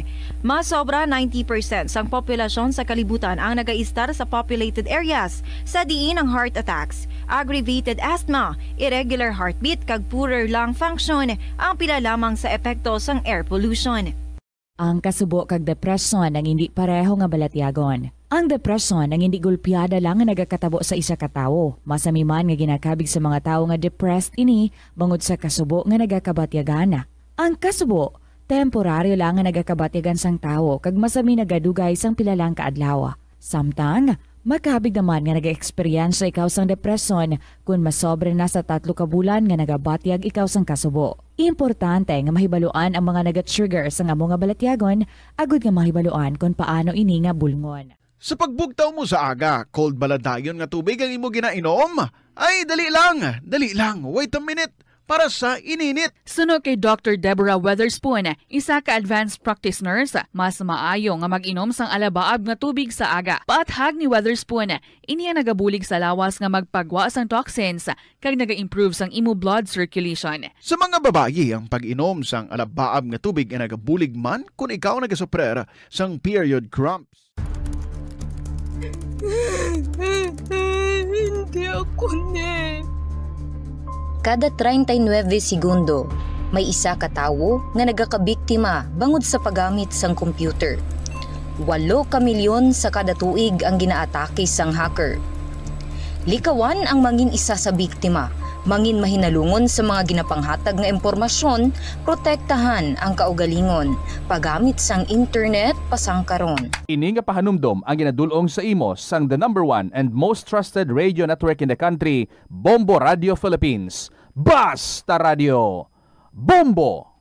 Ano bala ang dapat tandaan sa tion nga magbiyahe agod mangin hassle-free ang bakasyon? Yari ang pila ka mga tips. Una, i-check ang health kag travel alert sa napili nga mga lugar. Ikadua, magpili sang safe nga accommodation. Mag-research ka magbasa sa mga reviews sa napili nga lugar antes mag-book. Ikatatlo, siguraduho na nga may nagagana nga mobile phone. Ang tanan nga mga upod agod mangin mahapos ang komunikasyon sa tion nga madula o kung kinahanglan nga magbulagay sa dalan. Be prepared in case of emergencies. Siguraduho na nga may backup nga emergency plan nga may medical reimbursement sa tion nga may maospitala bangod sa aksidente. Ini nga pahanumdom ang ginadulong sa imo sang the #1 and most trusted radio network in the country, Bombo Radio Philippines. Basta Radio! Bombo! Panugyan na rin sa eksperto kung kwarta ang paghambalan. Apesar limitado ang imo abilidad nga mag-invest, ang gamay nga contribution sa investment accounts ang makabulig sa imo nga maggamit ang earned money nga maka-generate sang dugang nga income. Ikonsiderar ang pagbukas ng retirement account o kung iban nga investment account. Ini nga pahanumdom ang ginadulong sa imo sang the #1 and most trusted radio network in the country, Bombo Radio Philippines. Basta Radio! Bombo! Yari ang mga simpleng nga paagi agod makakinot sang tubig. Tinguba ang mga lalabahan kag tinguba man ang pagpanglaba. Ang pagpanglaba sang isa ka bes sa isa ka semana ang nagakinot sang naglabot sa 50 litro sang tubig. Kung nagagamit sang washing machine, iset ini sa mas manubo nga wash cycle. Makakinot ka na sa tubig, makakinot ka pa sa enerhiya.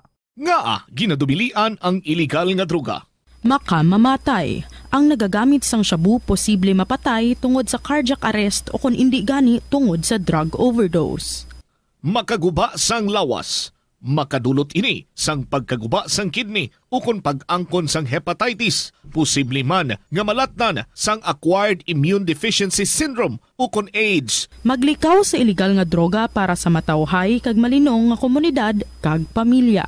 Yari ang mga simple nga paagi agod makakinot sang tubig. Kaayuha ang mga taga sa tubo o kon hose. Hindi tanan nga taga sa mahapos kagilayon nga makita tungod ang mga tubo o kon hose ang nakalubong sa duta o kon semento nga bahin sang balay. Kung magsigi ang mga tagas nga ini, mahimo nga magalabot sa 10,000 ka litro sang tubig ang mausik sa isa ka tuig. Maggamit sang leak detection tool o kung magkonsulta sa mga eksperto kung may pagpangduwa-duwa nga may tagas sa mga tubo sang tubig agod ini gilayon nga makaayo. Wala sang adlaw nga ginapili ang mga aksidente. Gani ari ang mga tips nga dapat tandaan sa tion nga nagamaneho. Una, regular nga i-check ang kondisyon sa salakyan, lakip diri ang tire pressure, bastante nga oil kag brake fluid, kag ang side mirror ang dapat nga yara sa insakto nga anggulo. Siguraduhon nga hugot pa ang mga breakers kag matinlo ang air filter. Ikaduha, mag-seatbelt apisar malapit lang ang kantuan. Ikatatlo, mag-signal sa tion nga nagaliko. I-on ang signal light kung ikaw ang yara sa ginabanta 300 katapaka halin sa imo likuan. Ini nga pahanumdom ang ginadulong sa imo sang the #1 and most trusted radio network in the country, Bombo Radio Philippines. Basta Radio! Bombo! Yari ang mga simpleng nga paagi agod makakinot sang tubig. Hindi mag-shower o kung maligo sang malawig. Sa sulod sang panimalay, kalabanan sang tubig ang ginausar sa pagpaligo. Nagalabot sa 24% sang tubig sa panimalay ang natigana sa pagpaligo sa mga miyembro sini. Ang pagpanubo sang tiyempo sa pagpaligo sang 2 ka minutos ang makabuhin sang 30% sang ginakonsumo nga tubig. Maggamit sang shower timer o kung mag-set sang alarm sa imo cellphone kag ilimit lamang sa 4 ka minuto ang pagpaligo. Kung nagagamit sang shower kag nagahulat pa sa pag-init sang tubig, saluda sang balde ang nagailig nga mabugnaw nga tubig kay sarang paining nga magamit. Paano ipabilin nga matinlo ang ginakaon nga mga prutas kag utan? Dapat nga regular ang paghugas sang kamot nga may habon sa sulod sang 20 segundos bag-o kag pagkatapos mag-uyat sang anuman nga butang. Hugasan sa maayo mga prutas kag utan gamit ang tubig bago ini kaunon o kun isimpon sa ginaluto nga pagkaon. Likawan nga maggamit sang habon o kun bleach o kun anuman nga kemikal sa paghugas sa mga ini. Lutuon sa maayo ang mga utan agod mapatay ang mga mikrobyo nga nagatapik diri. Kung ikaw may ubo o kun sipon, mas maayo nga itugyan na lang sa iban nga miyembro sang pamilya ang paghanda sang pagkaon agod malikawan ang cross-contamination. Ini nga pahanumdom ang ginadulong sa imo sang the #1 and most trusted radio network in the country, Bombo Radio Philippines. Basta Radio! Bombo! Kadungan sang pagtigulang, nagataas man ang risgo sang vitamin deficiencies nga nagatugas sang physical kag emotional changes. Santo sa isa ka scientific study, ang B vitamins ang importante agod nga mag-function ang body cells nga nagabulig sa metabolism, paghimo sang bago nga blood cells, kag nagabulig sa pag-maintain sang healthy skin cells, brain cells, kag body tissues. Magluwas sa supplements, lakip sa mga pagkaon nga bastante sa vitamins sa moang karne, whole grains, prutas, gatas, cheese kag mga ulutanon. Nagabulig sa paglikaw sa nanuhay tuay nga balatian ang simple nga pagkaon sang citrus fruits, kaangay sang pomelo nga puno sang powerful immune boosting antioxidant. Ang pomelo ang puno man sang lycopene, isa ka anti-inflammatory, anti-aging antioxidant nga nagapanami isang supat. Ang duga naman sang panit kag dahon sang pomelo ang natukiban nga makapatay sang cancer cells kag nagapalikaw sa paglapta sini sandig sa test tube studies. Yari ang mga importante kag praktikal nga mga pamaagi agud makakinot sang tubig. Sa kusina, magamit sang yahong ukon labador sa paghugas sang mga ulutanon ukon prutas. Magdesignar sang baso ukon water bottle agud gamiton sa bilog nga adlaw agud indi magsigi panghugas sini kada matapos ang pag-inom. Kung aksidente nga may nahulog nga ice ukon yelo, indi ini pag-ihaboy. Sa baylo, ibutang ini sa mga masitera sang tanom. Kung may bilin man nga yelo o kung tubig sa baso nga ginimnan, tipunon anay ini sa balde agud ibunyag sa mga tanom antes hugasan. Paano ba lamang kalikaw sa aksidente sa dalan? Yari mga tips nga dapat tandaan sa tion nga nagamaneho. Una, likawan ang masaming nga pagsaylo sang linya. Ang swerving o kung pagsaylo sang lane sa isa ka delikado nga maneuver nga mas... Ito ang Bombo Radio Philippines. Fully digitalized. Numero 1 sa balita, komentaryo, drama at serbisyo publiko. Bombo Radio Philippines. Bombo Radio Philippines. Unmatched. Number 1 and most trusted source of news and information. Basta Radio Bombo. Christmas is a time for sharing, giving gifts for everyone. What matters now is this Christmas we share the love. Christmas is a time for sharing, giving gifts for everyone.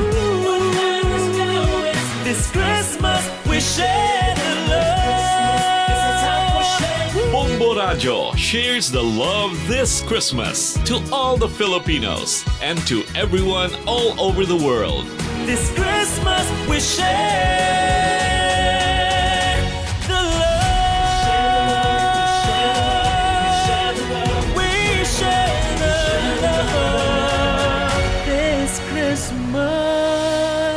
Ini ang Bombo Radio Iloilo. Basta Radio Bombo. Mainit kapag tamyong sa inyo sa maayong hapon. Miyerkules kita today. This is Tita Regine. Welcome sa mainit man nga panahon. 15 minutes after 2 o'clock. Let's check how many days to go before Christmas. Christmas is a time for sharing, giving gifts for everyone. What matters now is this Christmas we share the love.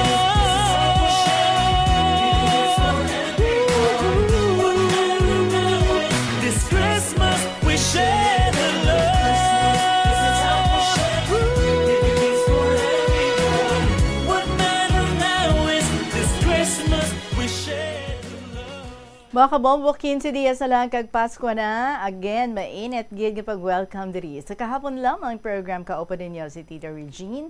Waiting na naman nakalinyada ng atong makasaysayan nga pag-enjoy yon sa sining hapon. So, let's keep each other's company.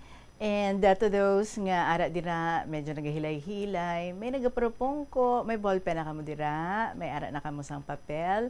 Pwede man nga makasugod o sa pagsulat sa inyong makasaysayan or maybe ara kamo sa inyong mga computers, get the chance para nga makasugod kamo sulat sa inyong aluyigman nga ipadala diri sa kahapon lamang program. Pwede gid nga ma-email sa bombo_iloilo@bomboradio.info or kung ginsulat ninyo, pwede nga ipadala sa gilayon. Sa kahapon lamang program, DYFM, Bombo Radio Iloilo, Sky City Tower, Maple Street, Iloilo City.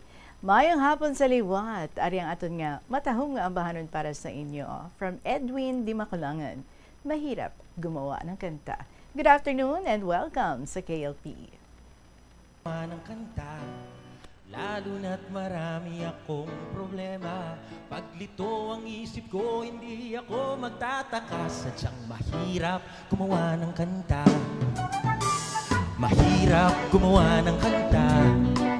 Nalilimutan minsan ng tamang nota. Kahit ang titik nito'y angkop sa melodiya. Di matapos kasi wala ka. Sino na kaya ang aking inspirasyon?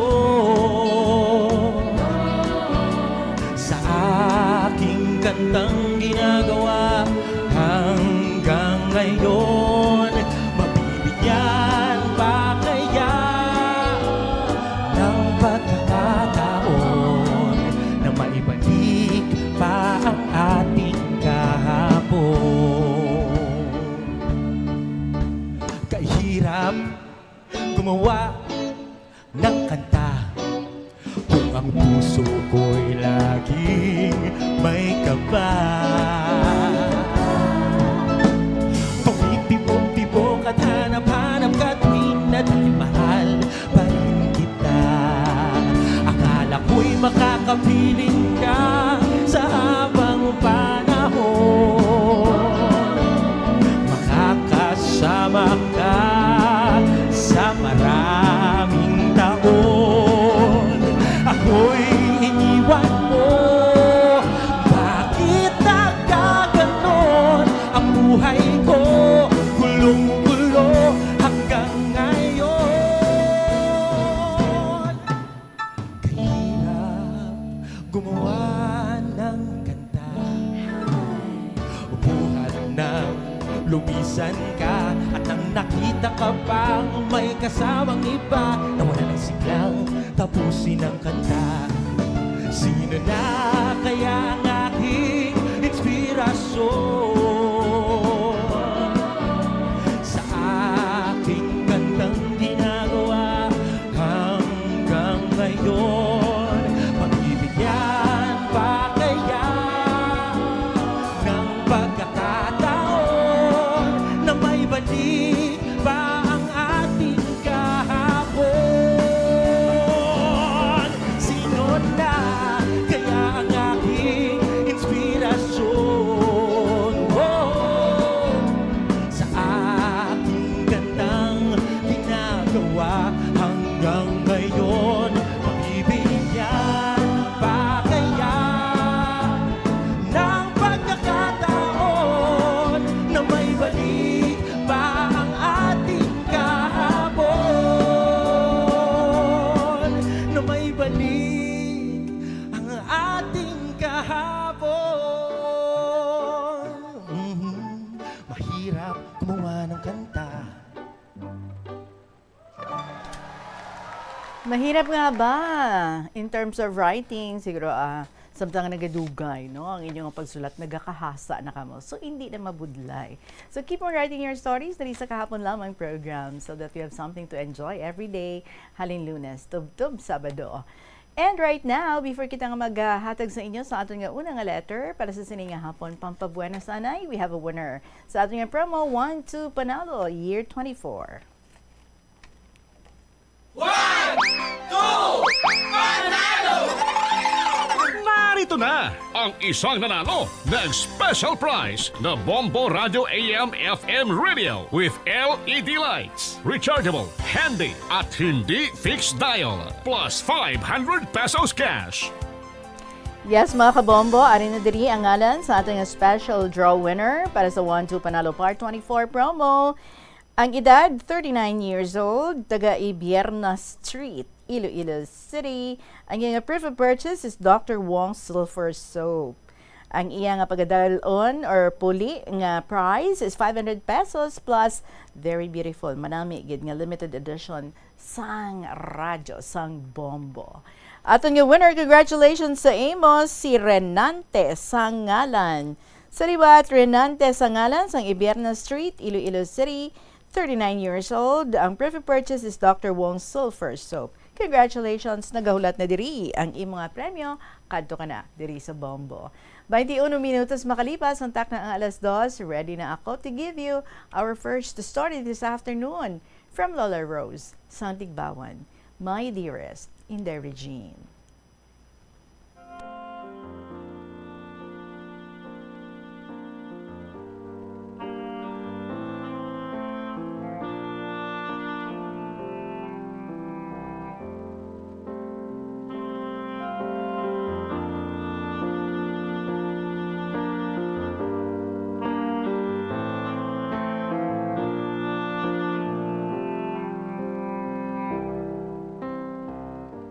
Una sa tanan, ginatamyaw ko sa maayong hapon Ang tanan nga katapos ang Bombo Radyo, ilibinigid sa imo in the Regine.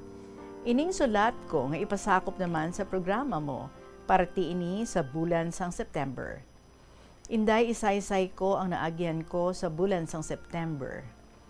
Una, aga pa, tama kadamo lang ulan, bilugid nga simana ang ulan.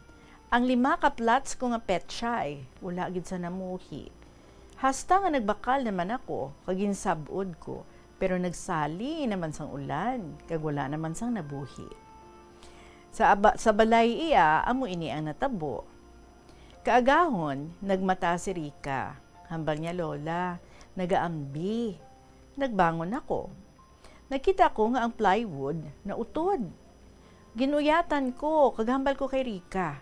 Pangita to sang higot, kay kun buyaan ko, basa gid kita. Kay tama ka basko gang hangin. Si Rika, nagsali lang siya kalisik, pero wala siya sa nakita nga hiligot. Nagmata si Agot.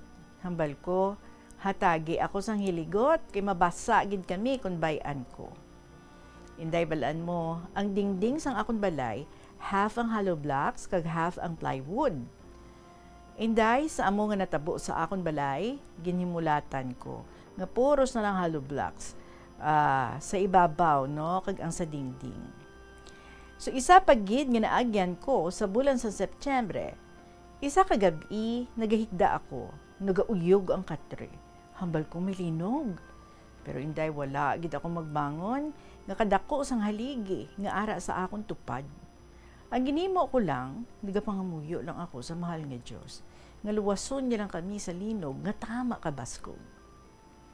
Inday Regine, amo ini ang natabo sa amon sa bulan sang September. So, diri ko tapuson ang akong nga sulat. Madami nga salamat sa pagbasa mo. Ang matinahuron, Lola Rose, sang Tigbawan, Iloilo.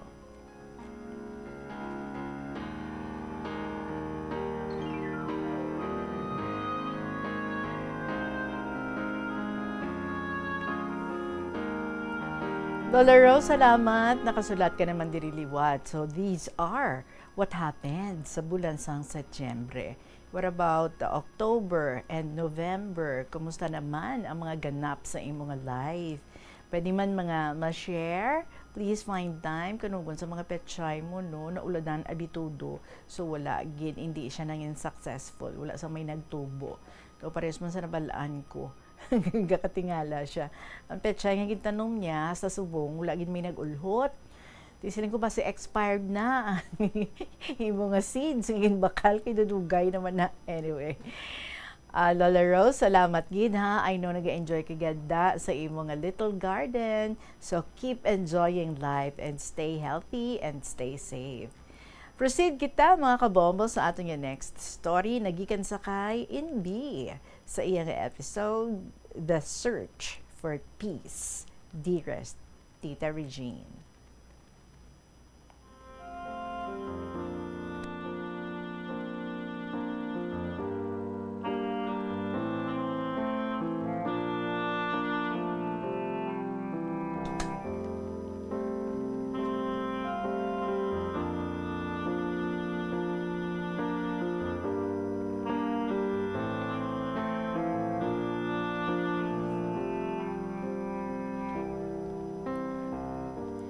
May the peace of the Lord, our Father Almighty, be with us always.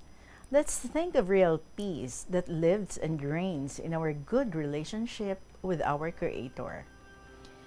Hello sa tanan-tanan, mga classmates ko on air, ang mga KLP lovers, mga nagdugang mga listeners, kag mga episode writers, especially sa imong tita, tanan nga katapos ang Bombo Radyo, malinong kag mayat gid nga hapon kaninyo tanan.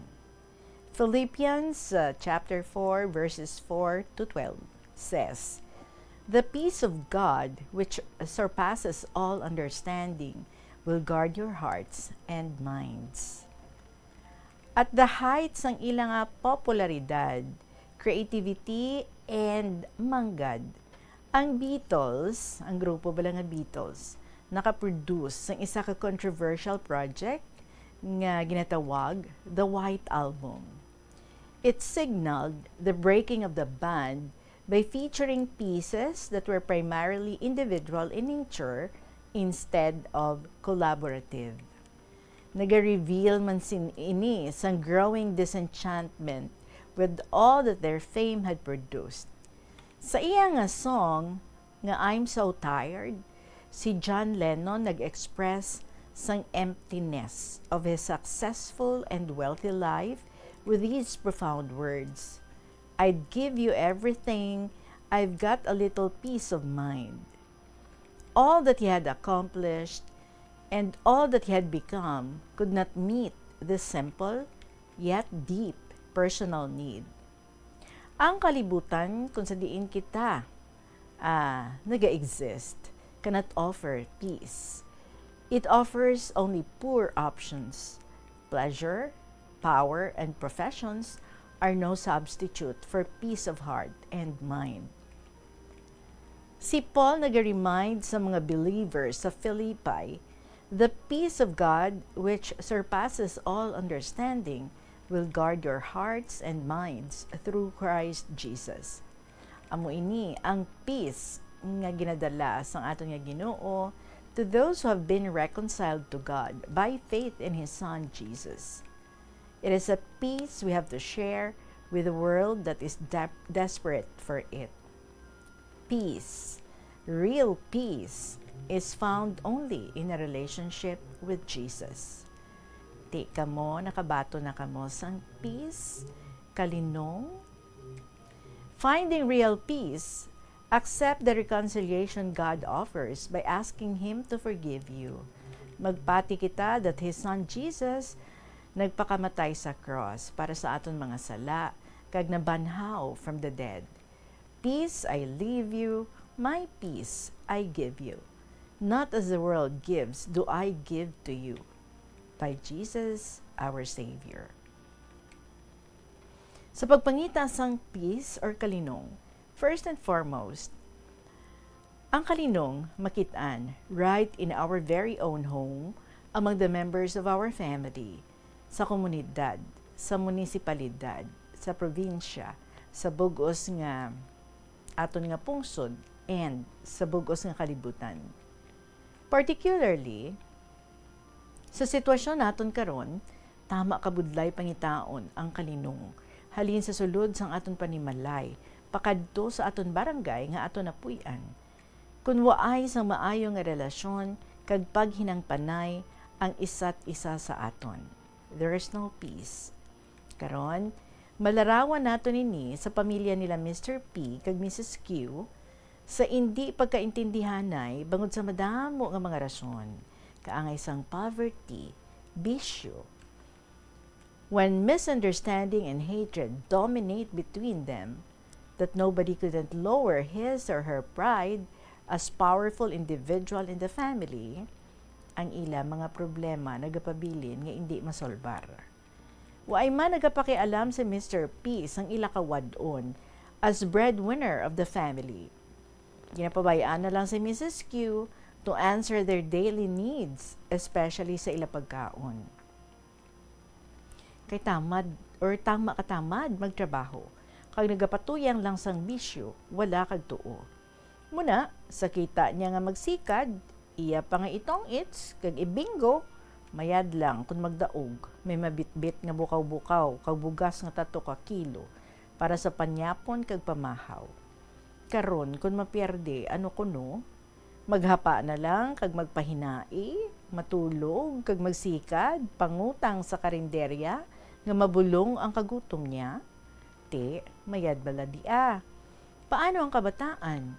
Paano ang mga needs ng pamilya? Paano sila? Ano siya klase sang padre de pamilya? Ire siya? Irresponsable? Pamahala lang that their needs, bathala will answer for all of it? No way. No. Bathala will really help you if you know how to help yourself. Ano ang kasami naton mabatian nga hurubaton?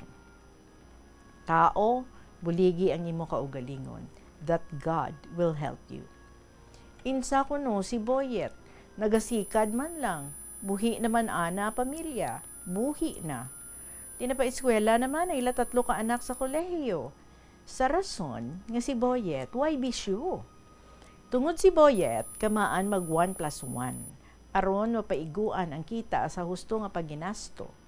Ang kita ginabudget gamit sa mga panginahanglanon nga ma-share sa tanan nga miyembro sang pamilya kag makasave pa sa pag-eskwela sang kabataan nanda. Sanda tanan ni Mr. P, duhagid lang ang anda bata, do hindi pagagani makapakaon kag makapabisti. Ayhan pa ang pagpaeskwela. Huwaran man abi nga klase sang amay si Mr. P sa pagkasarawayon. Mga kigpa ko ng bala ni Mrs. Q nga magbuligay sila trabaho, makasupot para sa kabataan, agud mo pa eskwela man sa kolehiyo. Mga kigpa kung pauntaton sang inom kag sigarilyo. Mga kigpagid kung pauntaton sang sugal. Waay gidaganan si Mrs. Q. Puros aburido, halin sa aga hasta sa udto. Makapahuway-huway lang tana kaugtas, tapos panyaga, kung maglibod sang tabagak, ginamos kag pinakas. Waay gid kalinungan, ang anda panghimuyo. Waay gid si Mrs. Q sang kalipay, sa sulod sang ilabalay, puros lang aburido sang kawadon, nga buwas, waay naman sang tirigangon, nga makapamahaw ang kabataan, antes magpanaw sa eskwelahan. Naluyag ka mo kadiang nga sitwasyon? Manok nga isang kahig, isang tuka, nga waay gid kalipay kagugma sa Dios nga nagaluntad sa pamilya. Unta, dili maayo ang magkumparar, pero dapat nang siguro aron may kapilian ang mga tao gapamati subong. Hindi bala mo di ang mga classmates, we have to save for tomorrow, for rainy days. Kay basi hindi ikaw makaobra buwas, kay masakit ang imo ulo, may matigang pa kamo. Hindi pala mo mawadaan nga magpurugiot kag ma-stress ang utok kag baratsagon mo. Kung mo ay rice, hindi di madarasa memorize. Mayad lang kung duro kararuton sa palibot ninyo. May kamote, balinghoy, kag saging ikaw nga pasamangan. Makabangil-bangil sa nagadagook mo nga tiyan. Pay kung mo ay, tiano do lang. Mangutang, mayad lang kung may mapautang. Ay, ilam do lang. Masubo kang mabudlay kung si matamad ang maghari kag magdominar sa imo. Ang kapisan malang daan kadya ang makapahagan-hagan sang amo nga problema para makabot ang kalinong, kalipay kag paghinangpanay sa sulod sang panimalay. Tama gid lang ran ka simple nga solusyon basta magbuligay sa kasakit kag sa kalipay. Amuman bala ang ginsumpaan sa mag-asawa sa atubang sang Dios sa altar sang ila pagkasal. Dapat hindi na nga marriage vow i-violate mga mag-asawa. Dapat hindi na nga marriage vow i-violate mga mag-asawa. Susunod, hambal pa ni Lola sang una, kanami tana ipuyo sa uma, kay waay gahod sang tricycle kag baho sang gasolina. Free from pollution. Hasta ang tubig nga ginainom kag mga utanon way hilo nga gin-spray. Way gahod sang permiga inaway nga pamilya. Way kulba kun maglinagsanay sanda sang kutsilyo kag garab nga matarom. Malinong ang palibot. Nga dyan permi ang presensya ng Dios. Presko ang hangin kag healthy ang panglawas magkaon sang gulay nga saluyot, kamugay ug kapayas. Lupo, gabi, kamote ug kangkong. Tita Regine, tama kalinong sang barangay kun way it nagapuyo mga pamilya nga para away. Mga kawatan nga hindi mo matalak-talakan ang imo native nga manok, makagwa sa pensa mo, hindi ron imo. Ang tinanom mo, ila maagyan, harbison lang, way puro pasino. Mayad balaran. Kalapad sa inyong saran, fertile kaayo ang lupa nga maskin ano lang ang itublok mo mamuhi, way uro abono. O galing, si matamad, amo ang nagahuder sa imo. Nga pasamangan mo lang ang hindi tinanom mo. Hindi kita gutumon sa Pinas kung makahibalo kita nga stewards, mag-utilize sang husto sang aton dutang manggad. Gusto gani sa mga Espanyol, ipabilin kita nga ulipon aron makapatuyang sila pag squander sang aton kayamanan. Philippines is rich in natural resources. Our soil is rich. Our water is rich with edible fishes, shells, and seaweeds. Our forest is rich in different species of trees. Our mountains have gold deposits, oil, and other mineral resources.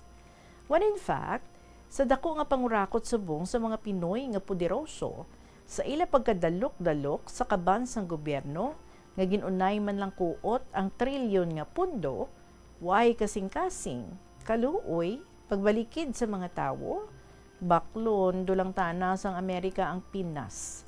Kay daralon man ang Pinoy sa ingat sang pilak, puwera lang sa mayad nga naulamid sa kahoroy-anan sa buong mundo. Pero hindi dia pwede. Pila ka kinabuhi, pila ka drum nga dugo ang ginula, ginbuwis ang ato national heroes para mahimo independent ang Pinas.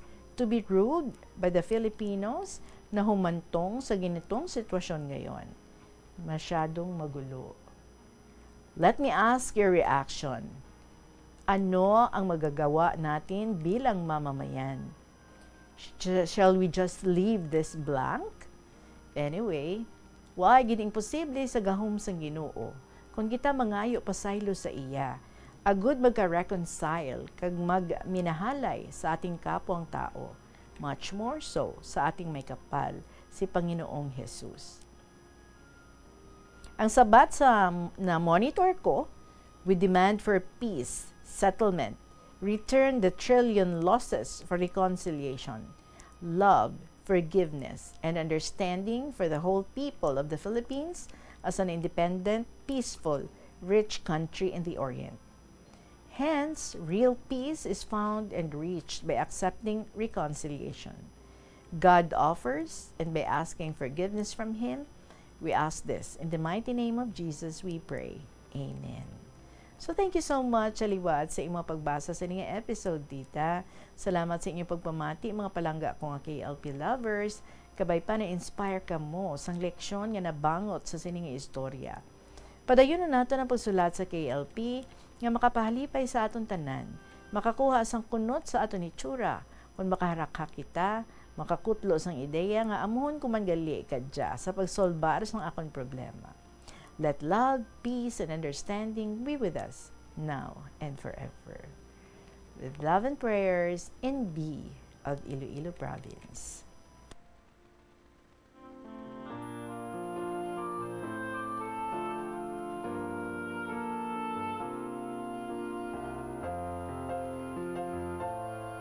Well, NB, you said it all. Wala na akong masabi.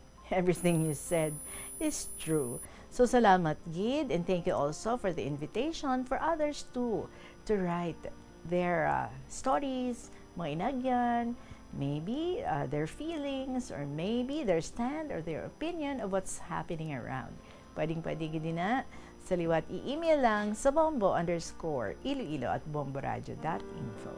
You can also write your stories and you share sa kahapon lamang program. DYFM, Bombo Radio Iloilo, Sky City Tower, Mapa Street, Iloilo City. Salamat sa liwat, NB. Magapanumbalik ang kahapon lamang program with more stories to be shared with you. Pagkatapos ng pila ka, may importante nga mga pahibalo. Gamit sang bag nga pwede magamit sang liwat-liwat agud mabuhinan ang plastic bag nga ginahaboy bangod dinhi nagatugas ang greenhouse gases.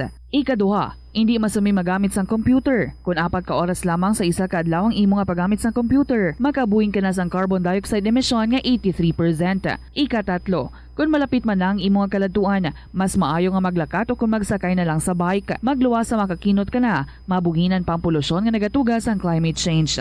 May kilala ka bala nga mga bata nga mahilig sa video games? Nagausik bala ini sang inoras sa paghampang sang iya ginakaadikan nga games? Isa ka pagtuon sang American Academy of Pediatrics ang nagapahayag ngang sobra-sobra o kun inoras nga pagtiner sa paghampang sang video games ang makadulot sang depresyon, anxiety kag manubo nga grade sa eskwelahan. Suno sa mga eksperto, halos 9% sa kada 3,000 ka mga elementary students sa kada pungsod ang makabig pathological o kun addict sa paghampang.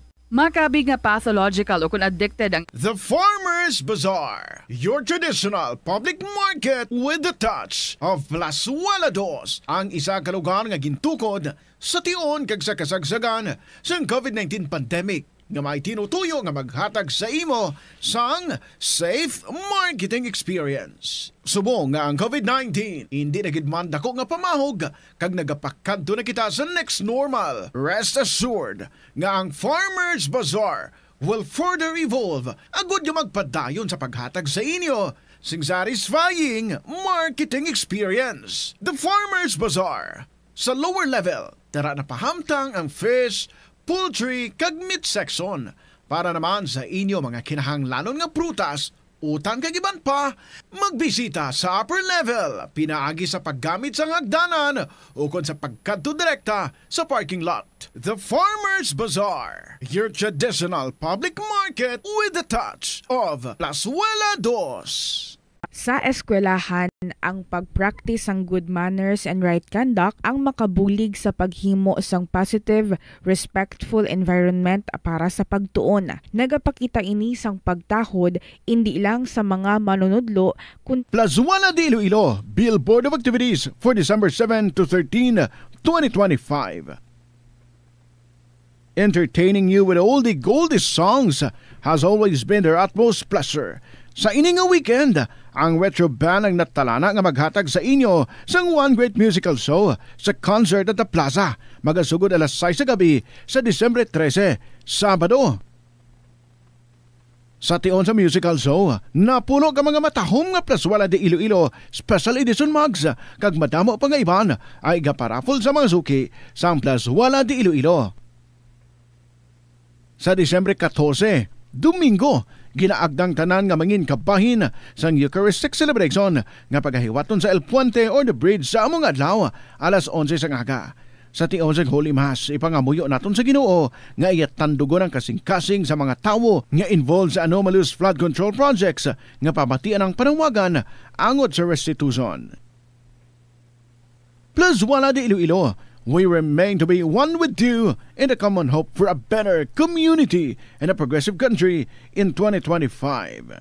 Agud makalikaw sa food poisoning o kung paglain sang tiyan, sundo ng ining mga pahanumdom sa pagpreparar sa mga pagkaon kag ilimnon. Manghugas ang kamot kag ipabili ng katinlo antes kag pagkatapos ang paghimos.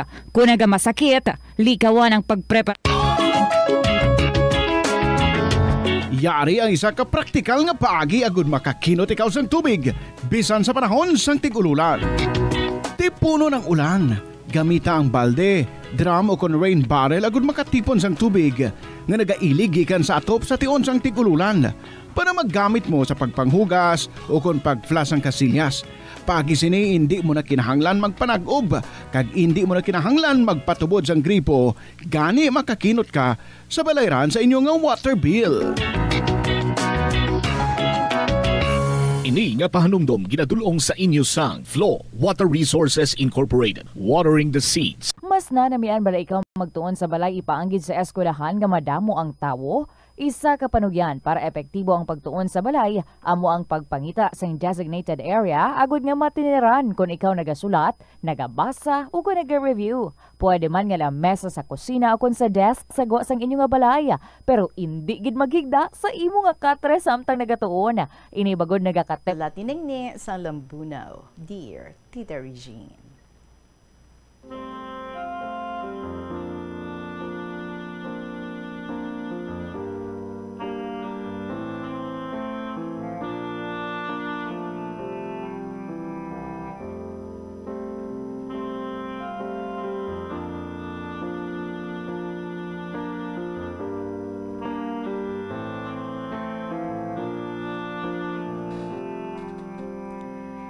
Good day to all staff, members of the station, especially sa imo. Sa makabataan ko, kay mga umagad, mga apo, baw kinahanglan, gid ko nung iisa-isahon ko gid ko no sanda. Toto Omel, Nonoy Sean, Toto Rudy Jr., Mating-Mating, Neni Abby, Neni Nisha, Nening, Neni Aya, Neni Ching-Ching, Neni Mercy, Toto Kulol, Nana Girl, kag Toto Toby. So tanana ka mo, nag-greet na ni Lola mo ha, kag sa tanan nga mga classmates ko sa kahanginan, ang mahuyogid Lola Amparing, Lolo Dencio, Lolo Abraham, student mom, may kasimanwa, kag tanan-tanan. I hope and pray that we can see each other. Halin sa elementary, Tita Regine, hasta pag-graduate ko sa college, Kung hindi ako mapiritan, hindi gid ako maghambal o mag-resign. Sang college na ako, hindi kami kasulod sa gate kaamon eskwelahan, kung waay kami ka heels. Agyan tita nga nakakatipalo ako, baw. Buhay man antos ko kasakit ka uncle ko. So nagbuol pa ako ka doctor's certificate para kasulod ako kay tiga flat chinelas ako. Aba tita, ginpa sa ulo kami ultimo adios ni Jose Rizal. Nagapick out lang si ma'am kung ano nga paragraph ipasa ulo na kanimo. Di kinahanlan mamanaan mo every paragraph. Di kalawig nga daan with expression nga daan. Ahay, why ako gapawili sa mga boardmates ko. Hala lang ko ka sa ulo. Dua lang kami kamagurang ko sa kwarto kay gabi na siya gauli. Kay ga-apprentice na sa DYFM man 1972. Aha. So ayawan man ako kawakal kag mag-uli kun gabi. Nag-abot adlaw na sus paragraph number 3 ang ginpa sa ulo kanakan. Pag-abot sa front, pagtulok ko sa mga classmates ko, dumaanugid ako kahuya, dumahibi ko tita. Kapaabot ko kung ano nga paragraph. Tinag-inhale ako, nagidadla mga classmates ko. Hasta si ma'am, sa isip ko, I will do my best. Kay grades dun dyan mo, sus. Katunog, kagkatawhay pag-deliver ko. Pagkatapos tita, ginpamalakpakan da ako. Hay tita, waay ko gid mahawiran luha ko.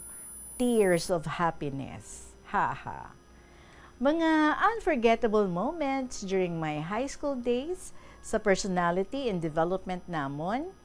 Gintawaan kami saralo uhon. Sa ulohon, no? Sa ulohon namon, formal dress with heels again. Halin pagtindog namon sa pagpanaw, kag sa pag-deliver, may grades. Not only the teacher, but all my classmates will give also. Siguro, maayo man to grades ko. Kay pagkatapos, gin-congratulate na ako.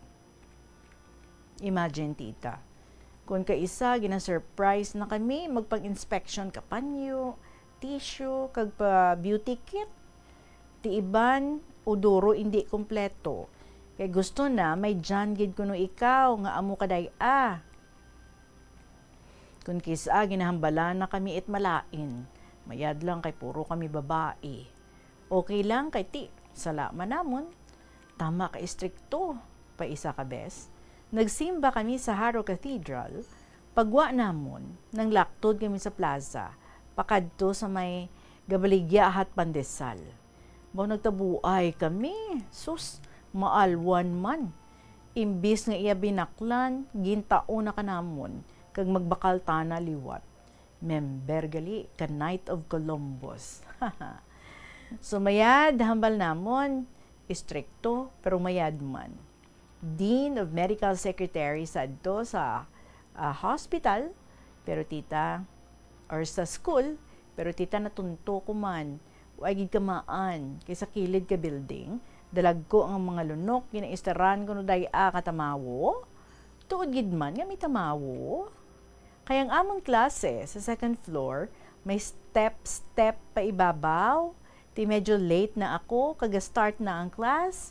Ano akon nga, kadalagan ako, step pa ibabaw. Nanihol ako, or whistling. Tiging gawa ako ni sir, dungan man pagwa na gali, natingala. I wonder who's whistling. Way kamaan nga ako. Ha. Bitin, no? No space na. So, till here na lang. Love lots, Ningni of Lambunaw.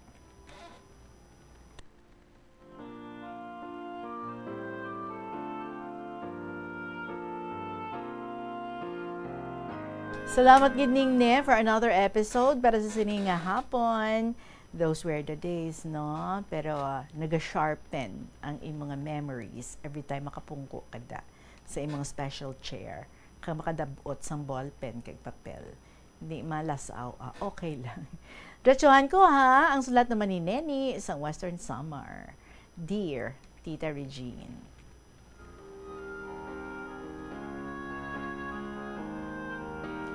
Maayong hapon tita sa imo kung sa mga ka-fellow ko, KLP lovers, nga makahatag sa mga beautiful stories, nga makahatag man sang lessons in life, amo man sa katapos ng bombo. Nakabati na bala ka mo sang Biringan, gidmani, or Biringan City. Biringan, guro no? The Lost City. Isa ko no ini tita, nga dako nga syudad or city, nga diri nahimutang sa amon sa Samar. Siguro tita, sobra isa lang ka oras ang biyahe sini halin sa amon nga isla. Ang lugar nga ini, part na sang mainland, sa dako nga suba. Dira tita nagaagi ang mga motor or motorbangka pakadto sa Biringan City. Sa magkabila nga side sa dako nga suba, may ara ina mga iba-iba ka mga barangays kag may pipila ka mga munisipyo. Ginatuuhan ini namon sa mga taga-Samar nga ang lugar nga ini, ang syudad nga ini, isa ini ka misteryoso nga lugar, bangod lugar ini sa mga indi pareho sa aton, o ang tawag kini sa amon, panulay. Base sa mga sugid-sugid, damo ang mga pangyayari nga natabo nga misteryoso. Actually, tita, kini nga Biringan City, kung tulukon, isa lang ini kapatag nga duta, kag may mga hilamon. Apang may mga tawo kuno nga ginpakita na sini nga isa kuno ini kadako nga syudad. Ang lugar nga ini tita ginakahadlukan ini sa mga tawo. Gani hindi kami nagakadto dira kay may ara malain nga matabo sang sino man nga tawo nga basta lang magkadto dira. May ara nagakalatabo ang katingalahan sa mga palibot sang lugar sini lakip na sa amon isla. Isa ka bisita sa lugar sang Gandara, Samar, mga alas 11 siguro sang gabi, may nagdulog ng isa ka bus sa atubangan sang isa ka balay sa Gandara, Samar. May nanaog ng isa ka tawo nga lalaki halin sa bus. Sa magtabok na tani ini nga tawo sa luyong nga kalsada, apang gulpi lang ini nga tawo nadula. Pangod nga may ara CCTV ang amo nga balay, gani na record gid ini nga panghitabo tita. Kag naglapta na ini nga istorya, kag nabalita na ini. Isa naman ka bes, bali ang utod nga babayi sang bana ko, siya kag ang bana sini ang nagdumalas ang dako nga pasahirosan sang bayaw sini. Ang ini nga pasahirosan nagabiyahe ini pakadto sa city. Isa kuno ka bes, tita dito sa city, sa Pantalan, may isa ka lalaki nga nag-deliver sang 20 kasako nga bugas, nakabutang ang owner sang bugas sang amo nga barangay nga diriya sa amon sa isla. So, gin-receive ini sang isa ka crew sang pasahirosan tita. So, sa nakapuli na sila sa isla, dayon nila gin-deliver ang 20 kasako nga bugas, apang ang makatilingala tita. Sang pangitaon na tani nila ang amo nga babayi, nga kung sa diin nakabutang ang ngalan sini nga babayi sa delivery receipt, hindi nila makita. Tawgon ta na lang ini nga babayi nga si Mila. Ginpangita sang crew sang pasahirosan si Mila, wa gid nila ini makita. Apang may nakapagsugid nga matuod ini nga Mila, apang patay na ini. Sang una ko na tita, may ara ko no ini dako nga tiyangge sa mga barangay. May nakita pagid sila nga Mila man ang ngalan, kag may tiyangge man ini. Apang suno sini nga babayi, wa gid kuno siya mag-order sang amo nga bugas. Gani, naglibogid sila nga kung sinugid bala ang matuod nga nagpanag-iya sang amo nga bugas. Hasta nagpuli sila sang hipag ko sa ila barangay, kaginbutang nila ang bugas sa balay sang hipag ko. Pagkagabi, may nakita ako no tita, tawo nga lalaki ang asawa sang hipag ko. Apang sangging klaro, pagkita kung sino gidina nga tawo nga ara sa bugas, apang nadula ini. Wagid man may nag-claim sang amo nga bugas. Makatilingala tita, nga ang agin pabayan lang ang bugas nga kadakudaan sang balor sini. Hamakon mo tita, 20 kasako nga bugas. Bisan pa nga namangkot pa sila sa iban nga barangay kung sino ang nag-order sang bugas. Nag-viral pa ining istorya parte sa bugas. Apang waay gid may nag-claim. Hasta nga napatay na lang ang asawa sang hipag ko. So diri sini nga bahin, gin-conclude na lang sa mga tawo sa isla nga basi taga Biringan City gid man ang order sang amo nga bugas. Ako naman tita, natingalahan ko lang Ang amo nga sound sang drum nga mabatian ko, ilabi na akong gabi nga malinong na. Ang ina nga sound, balik-balik lang ina nga daw ginaduyan-duyan, kay maghinay o magkusog. Ilabi na kung may patay sa isla, gulpi lang magtuhaw ang sound nga ina. Hindi man ini permanente, apang may mga panahon gid lang niya tita nga magwa ang sound nga ini. Isa pa tita, hindi lang ako yang makabati sini nga sound.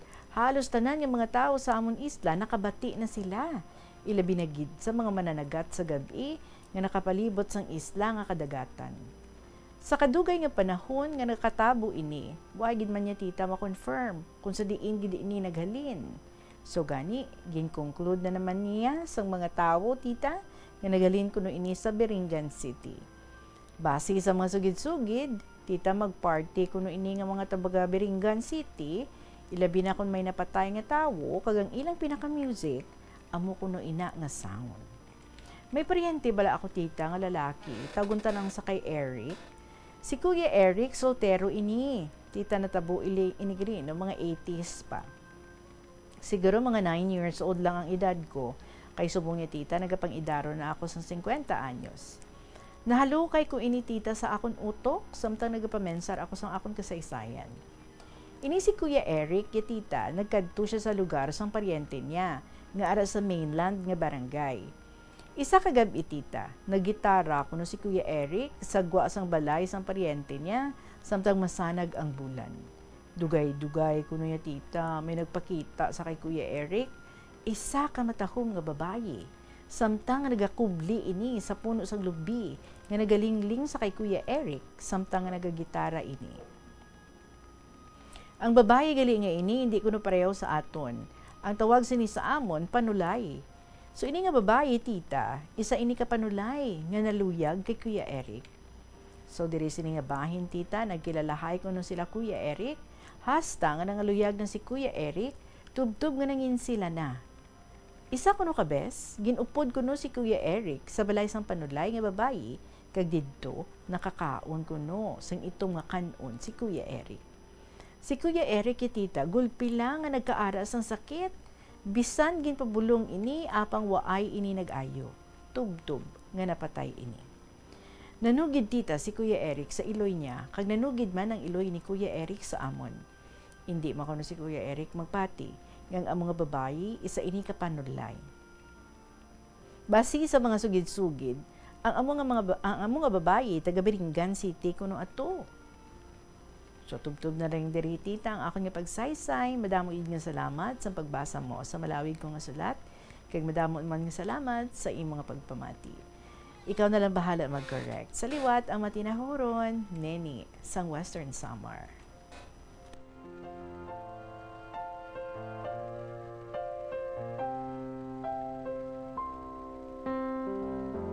Haka-haka or may katotohanan.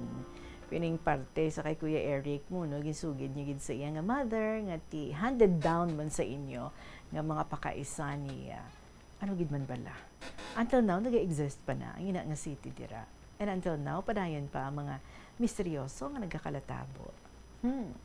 Anyway, thank you so much, Gid. Nani isang Western Samar sa something very interesting nga gin-share mo sa amon sa sininga hapon.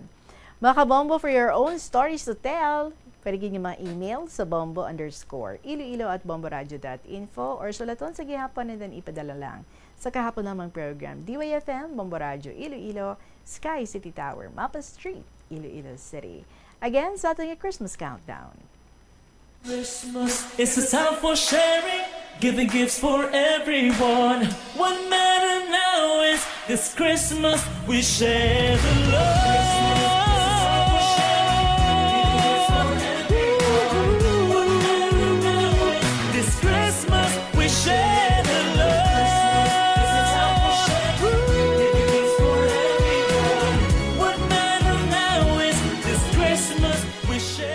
Mga Mga kabombo, 15 Dias na lang, kag Pasko na. Magasunod na ang inyo naman nga look forward ng mga dramas every afternoon ginapamatian ninyo diri sa Bombo Radio Iloilo after sang KLP, si Tuyang Ermitanya, and then ang Provincial Jail, tapos ang Dear Diary. So enjoy. Maraming salamat sa inyo. Balik kita tomorrow. Sa gihapon, ini inyong alagad si Tita Regine para sa kahapon lamang program. Good afternoon and God bless.